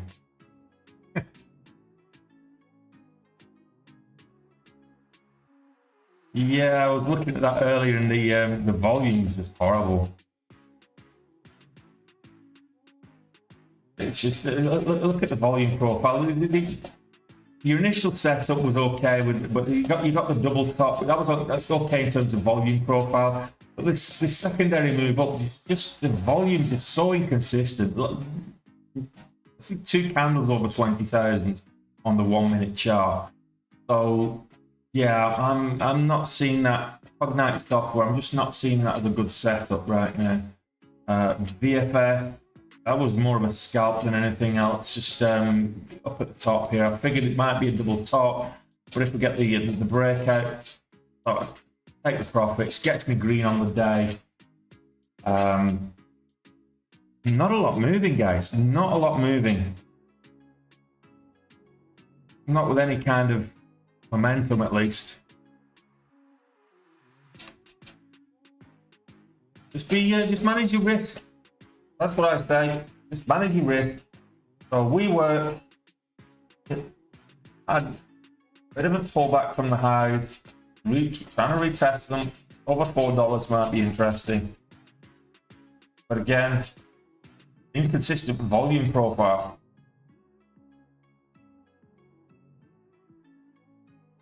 I'm gonna look at ICCT. We do have an IPO that's about to launch shortly. Yeah, I don't trade below $2, as you know, Ian. But yeah, check it out. Good luck with it.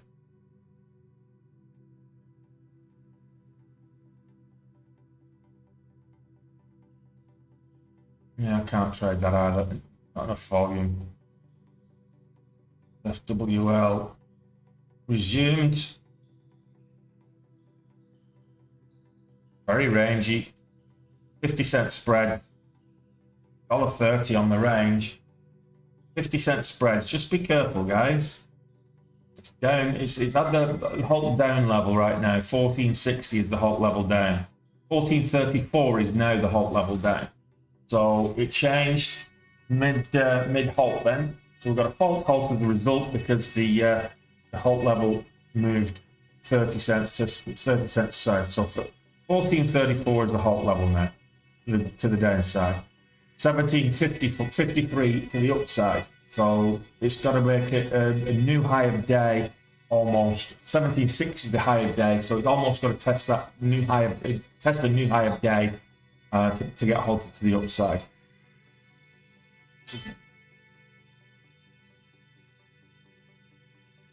Don't trade commodities, Dale. Don't trade commodities at all. Not enough volatility in commodities. AMC hemorrhaging now.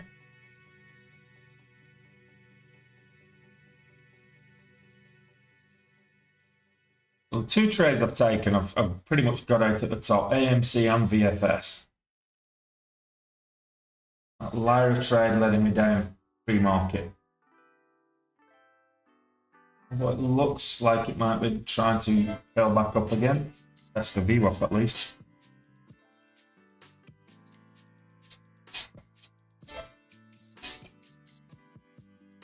Recent IPO from last week.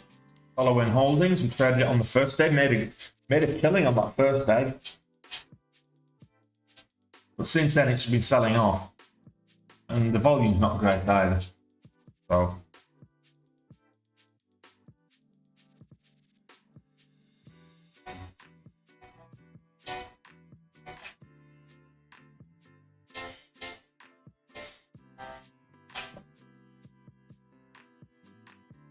yeah, we looked at skin earlier, and I wasn't convinced. Couldn't find Beauty Health. I couldn't find an entry with it earlier. I missed the entry.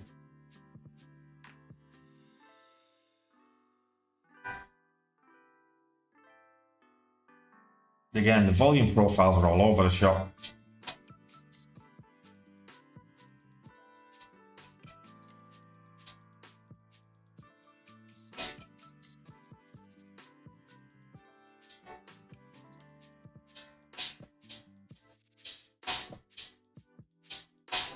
Yeah, no volume there. Hollow earlier was very volatile. A couple of up halts, and now look at it.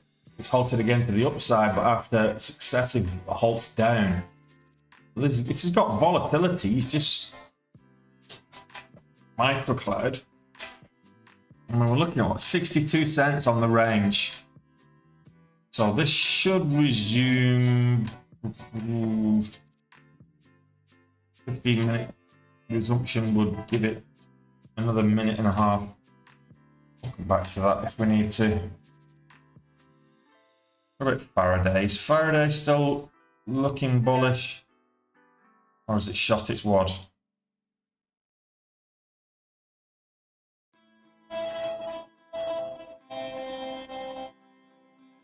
I missed the entry here on Faraday here earlier.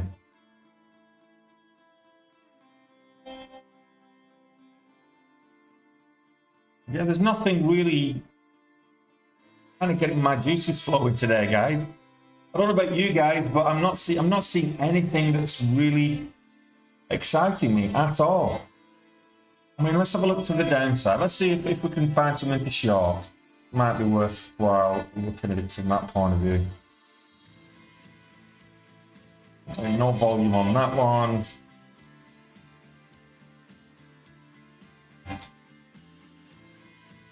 Ooh. Northern Trust. This had a hard sell-off. Might be looking to bounce now. Watch for a bounce, I would say.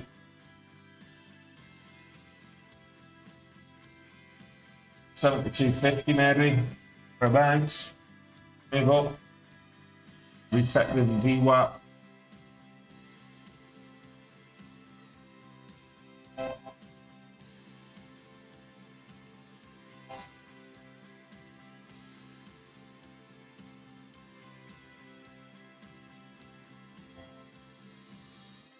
Very slow day today. I'm just glad I managed to get green again. So I mean, I'll barely green after fees and charges. I'm probably just green on after fees and charges. Barely. Any green's good green. You know, any green's good green. Every green day is a good day. Get green, stay green, get to goal and get out. Well, I don't think today's the day for hitting goal unless we see something miraculous happen. Let's have a look at WeWork again.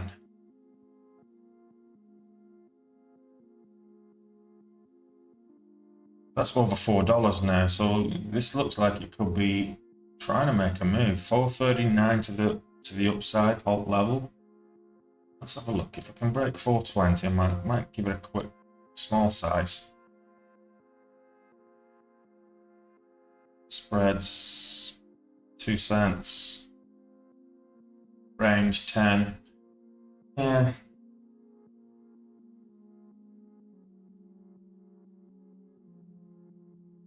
Yeah, again. It's done $1 since the open. A little over $1 since the open. So it's not exactly, it's not got some kind, it's not got real velocity that, you know, we've seen over the last few weeks where something moves really well. Very slow. Probably best just to sit on your hands, guys, and just wait it out. And you know, the trade that you don't take is very often more important than the trades you do. So yeah, just sit on your hands, be patient, wait for the setups to appear, because they will. If you end up not taking a trade today, it means you don't lose any money. And probably better to not take any trades and protect your equity position than take subpar trades and lose it. Okay, so we've got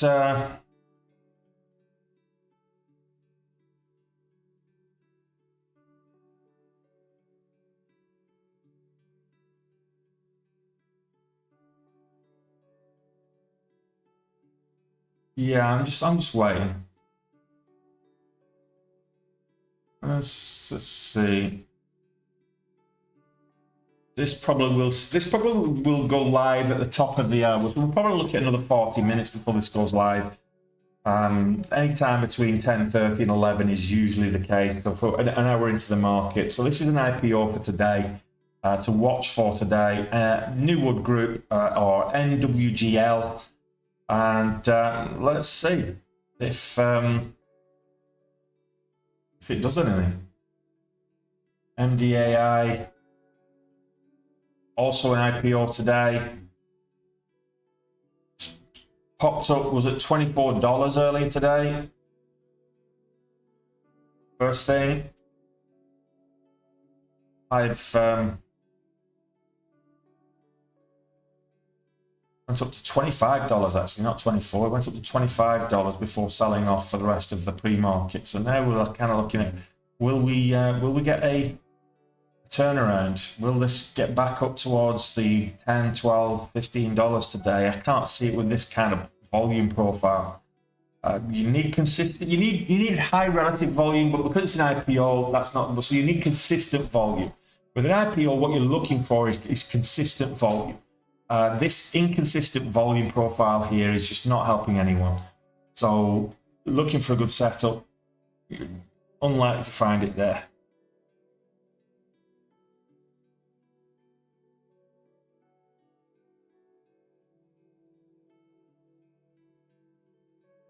Red day today, Tom. Yeah, well, just knock it on the head. If you're losing money, maybe stick around and have a watch for the New Wood Group, the IPO. If that gets a bit of volatility, a bit of volume, we've seen over the last week that IPOs can be really profitable if you trade them right. So NWGL, I'll pull that back, is IPO due to launch today. It's been priced at $9 to open, but probably will open a little bit higher. And you can see here that $9, but just based on this chart here is an indication they're probably expecting it to go higher. So we'll see. I'm not saying it will go higher. I'm not saying it won't. What I'm saying is it's happening. So let's have a look at WeWork. We will work you.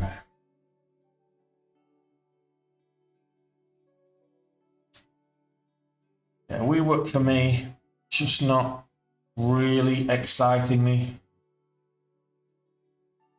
It's moving up nicely, and if you were in it, good entry on this move would have been maybe this pullback here. Probably more inclined to this pullback here. 370. What's this one? 380. Let's say 380. Get in 380. New swing high here, and you could have made 50 cents on that one. But hindsight's a great trading companion. Maybe 375 because on the 5-minute chart. So coming up Yeah, 375 here. Just after 10. Yeah, it's going to be a halt. Halt.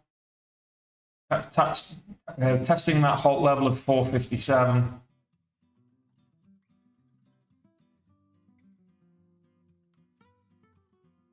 I'm not missing it. I'm watching it, Carl. I'm just not trading it because I'm just not feeling the trade.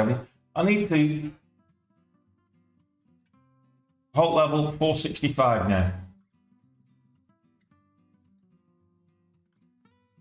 It's got some good volume coming in now as well. Probably because there's nothing else worth trading. So I have day 457, which was that halt level. Next halt level 465.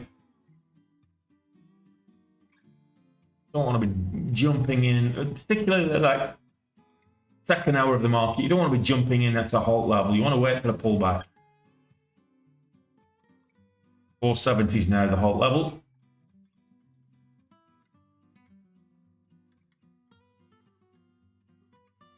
It's a nice volume candle, was that?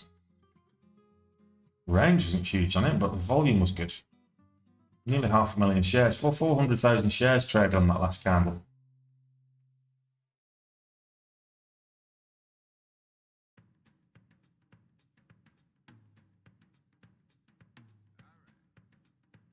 Yeah, 475 now the halt level, so the halt level's moving up.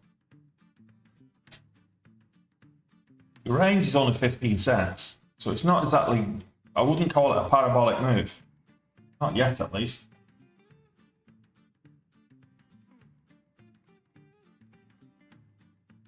Yeah, but look, after a while, FOMO shouldn't get to you. You should recognise, look, there's going to be an entry. If it goes without me, so what? There'll be something else to trade. And if there's nothing else to trade, I'm not losing. Better to let it go without you than try and jump in at the top, chasing the momentum just as it reverses. Particularly given that we're fast approaching the halt level of 487 now, which is just below just below the whole $1.05. So where's your entry?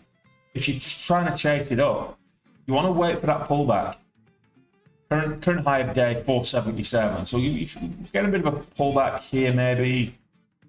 This candle can turn red. We've got a bit of an upwick. Next candle makes a new high. Now we've got a little bit of a micro pullback there. There we go. We've made a new low, so now we're looking for a new high.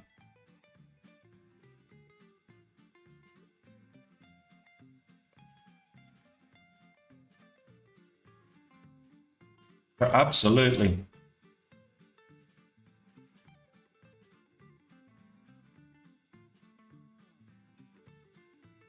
Are you in this, Neath?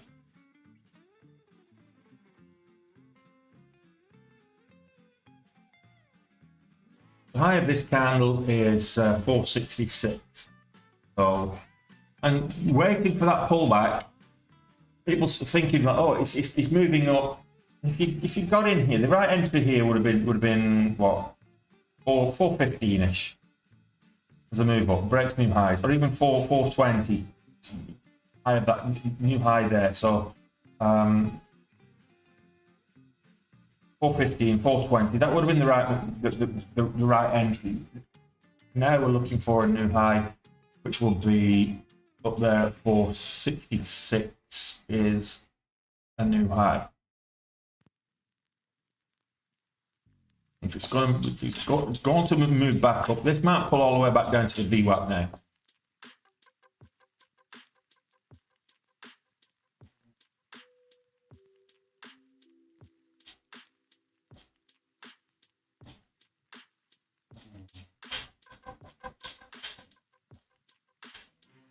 Oh, hollow breaking out again. Come back to WeWork in a second. Look at that. Halted to the upside, huge move up, gap up, then a flush down, then halted to the upside, and looks like a level resumption right now based on what I'm seeing. So 11:31 resumption. This will be a 5-minute halt. And yeah, just how do you trade something like that? It's just whippy volatile. Every other candle is a halt level. No entries to get in and out of. It's difficult to even think of trading something like that. But look, it's where the opportunities are, where the volatility is. Oh, did you get in there, Robin? Good for you, buddy. Yeah, no, I absolutely cast.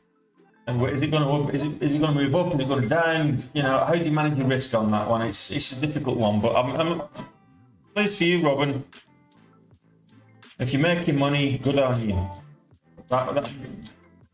If I was getting in on that, bit more of a punt. I couldn't see any clean entries. We need indicators. Indicators of a continuation or a move. Those kind of indicators. You're looking at the level 2. You're looking at the time and sales. The colours going through on the time and sales.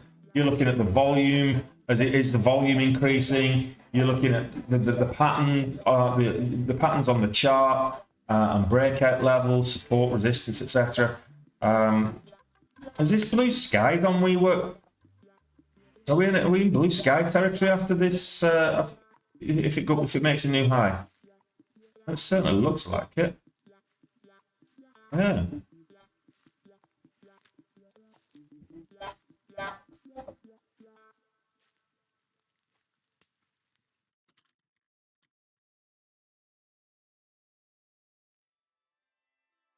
Don't trade the whipsaw. I like that, Stone Cold. I might steal that off you, buddy.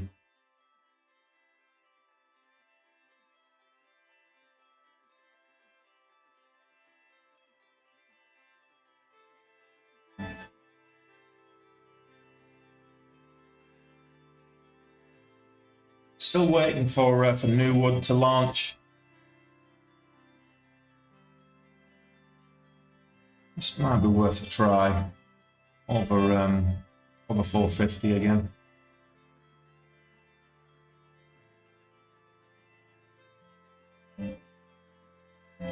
Let's see.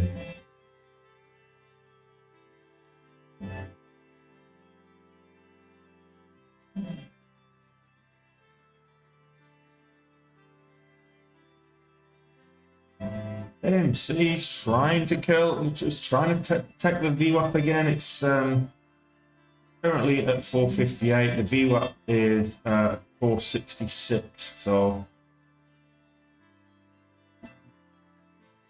AMC is just going to break new lows, signifying the back end of this move. Yeah, there's this. Oh, this candle is 439. The low of that last candle was 449. Oh, 432. This one's 432. So yeah, it's right on the cusp. 432. Double bottom maybe for a move up. Nah, I can't see it. Not a great day, guys. Why's Ashley halted to the upside? No? Oh.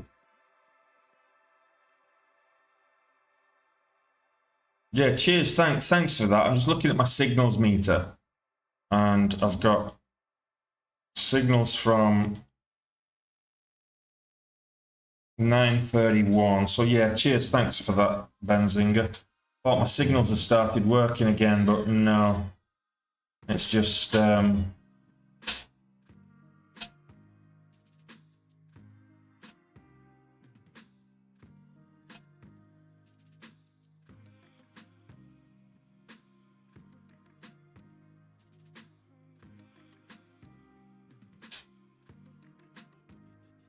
(9:33). Yeah, my signals are not working today on Benzinger. That's okay.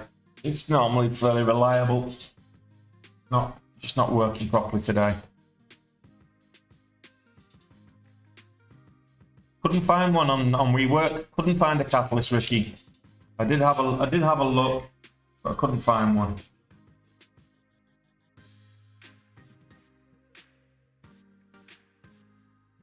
look, I'm 200 bucks up, and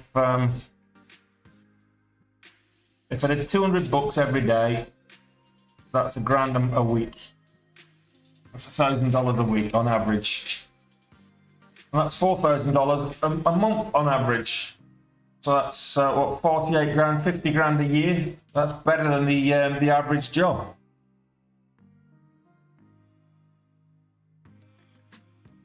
Average working wage across the USA is I think it's about $46,000 US dollars a year. Average wage. That's 200 quid a day. $100 a day.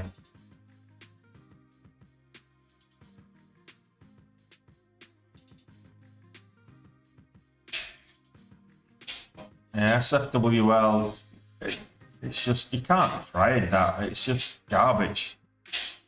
That is garbage.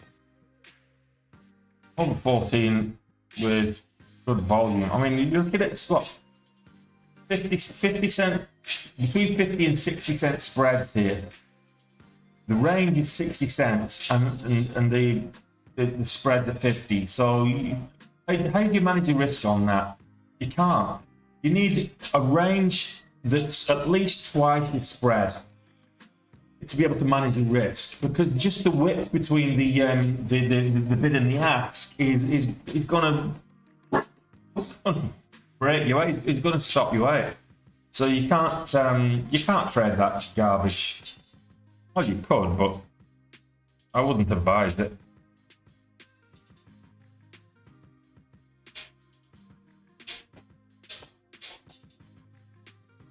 Hello. Ah, this is another one. 82 cents on the not as bad. I mean, 82 cents, 84, 85, 86 cents on the range, 40 cents on the spread. So still, that 2-to-1 ratio isn't really there to get some safe entries and manage your risk effectively, unfortunately.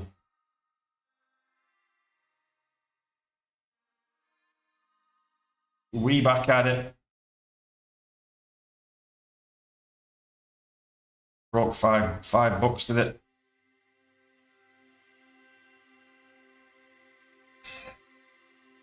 Yeah, broke $5, rejected at $5 and still going.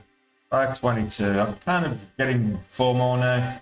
Should have got in there for this pullback. I would say wait for the pullback. The next candle makes a new high, and then 450. Good entry would have been 450. You got a nice 50-cent move there. Kind of kicking myself for not taking that entry, but hey, look, like I said, it's not Pokemon. You're not going to catch them all.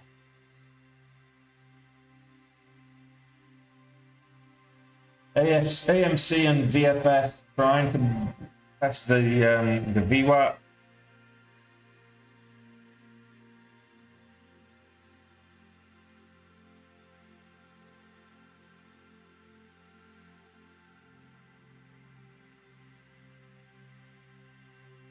SST, let me have a look at that. When would you trade? You wouldn't. System 1, you wouldn't trade something like that, Danny. Simply because there's no volume. I mean, what do you expect? There's no liquidity on it. A, it's below what I like to trade in terms of value, but there's no liquidity, it's barcoding. So 56,000 shares traded all day, okay? 516 trades in total all day. So 516 transactions. There's nobody trading it. What do you hope to get from it? If you take a position, how do you hope to get out of it? There's no liquidity in the stock. So you wouldn't trade something like that. The only time you mess with something like that is if you believe in the company, you just want to buy and own a piece of the company. You just wouldn't trade that.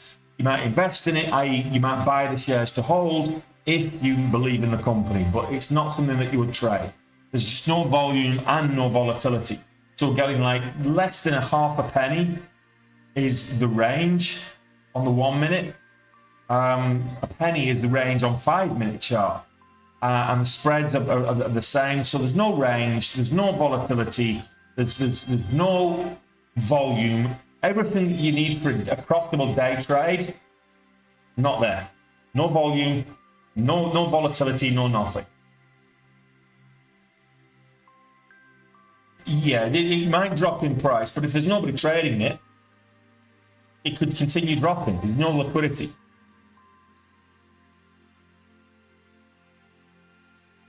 Over the VWAP, really, Lyra, if it gets back over the VWAP, which is currently, what, 486, then maybe of interest. The last swing high was, what, 478, which is like a $0.75 area.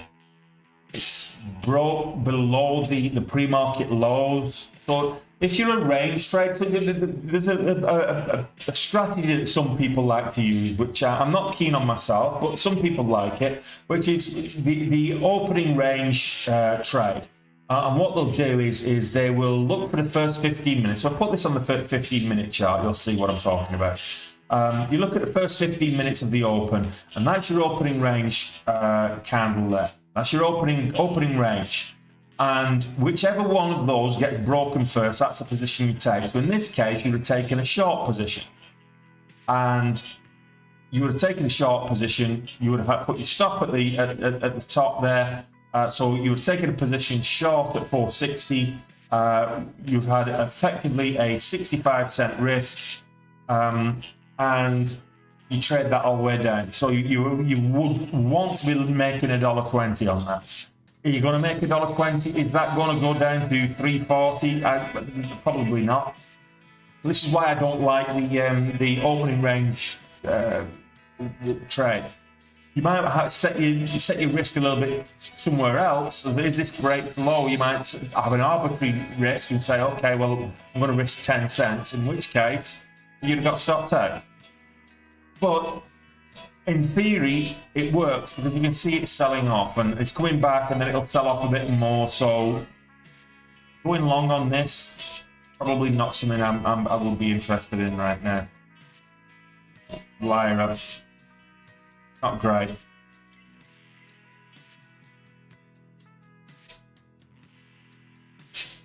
Olo, on the other hand, lots of opportunity if you are a gambling man. If you're not averse to risk, go for it. You know, I'm not financial advice. I'm not a financial advisor. I'm just a fat guy on the internet with an opinion. So, high tech. Been good to us over the last week or two. A bit of volume came in, popped up, went green on the day. Let's see.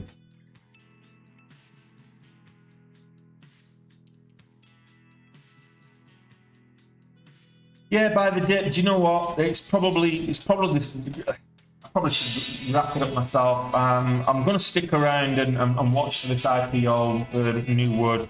But I'm probably just going to close the stream now, go get a drink, and come back at. What I'll do, I'll stick around for 3 minutes. If it launches at 10:45, great. Otherwise, I'm going to wrap up the stream at 10:45, and I'll come back at 11 to have a look if the IPO's launched then. And I'll do it every 15 minutes. I'll come back and have a look at the IPO. So if you're in the Discord, by all means, let's. My goodness, let's see if we can get 40 likes. If you've not hit the like count, if you've not hit that thumbs up button before we finish up, just do me a favour, smash that thumbs up button before we finish. As I say, I'll stick around till 1:45. High tech. Yeah, I'm not enamoured with this one either. But if New Wood goes live at 1:45, then I will stick around and potentially, I'm not saying I will, but potentially trade it if the action's good. If the action's not, then I'll bang it on the head and wrap it up. So let's just get that like count up, and the ticker for the IPO is Spectral AI. It was first day on the market today. Is NDAI. That's Spectral AI. So that's one IPO. It's selling off. It went up to $25 pre-market, like 4 o'clock at 4 a.m. or something. So that's in sell-off mode right now. Probably not something I'm going to be interested in. The next one is New Wood Group, which is NWGL, Ricky. So I'm watching these. Small green day for me at the moment, and I'll probably just I'll be messaging around in the Discord. So if you're in the community, you know, we'll carry on chatting in the Discord and sharing information there. Otherwise, I'll probably just knock it on the head in if this doesn't go live now.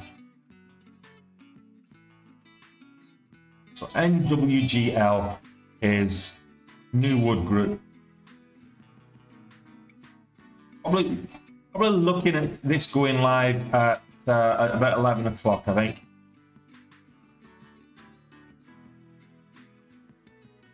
Oh, cheers, Robin. But I'll spread the word. Okay, guys, I'm gonna knock it on the head. We've been trading live for a little over 2 hours now, so I'm going to knock it on the head. This IPO hasn't gone live yet, but it should go live in the next 15 minutes to half an hour, and I'll come back for then. In the meantime, we'll be back at it tomorrow. We'll do it all again. Small green day for me at the moment, and we'll do it all again. And that's 8:30 a.m. tomorrow. Come join me, and hopefully we'll have a bigger, better, more productive, more volatility in the market, more productive day tomorrow. In the meantime, guys, take it easy. See you tomorrow.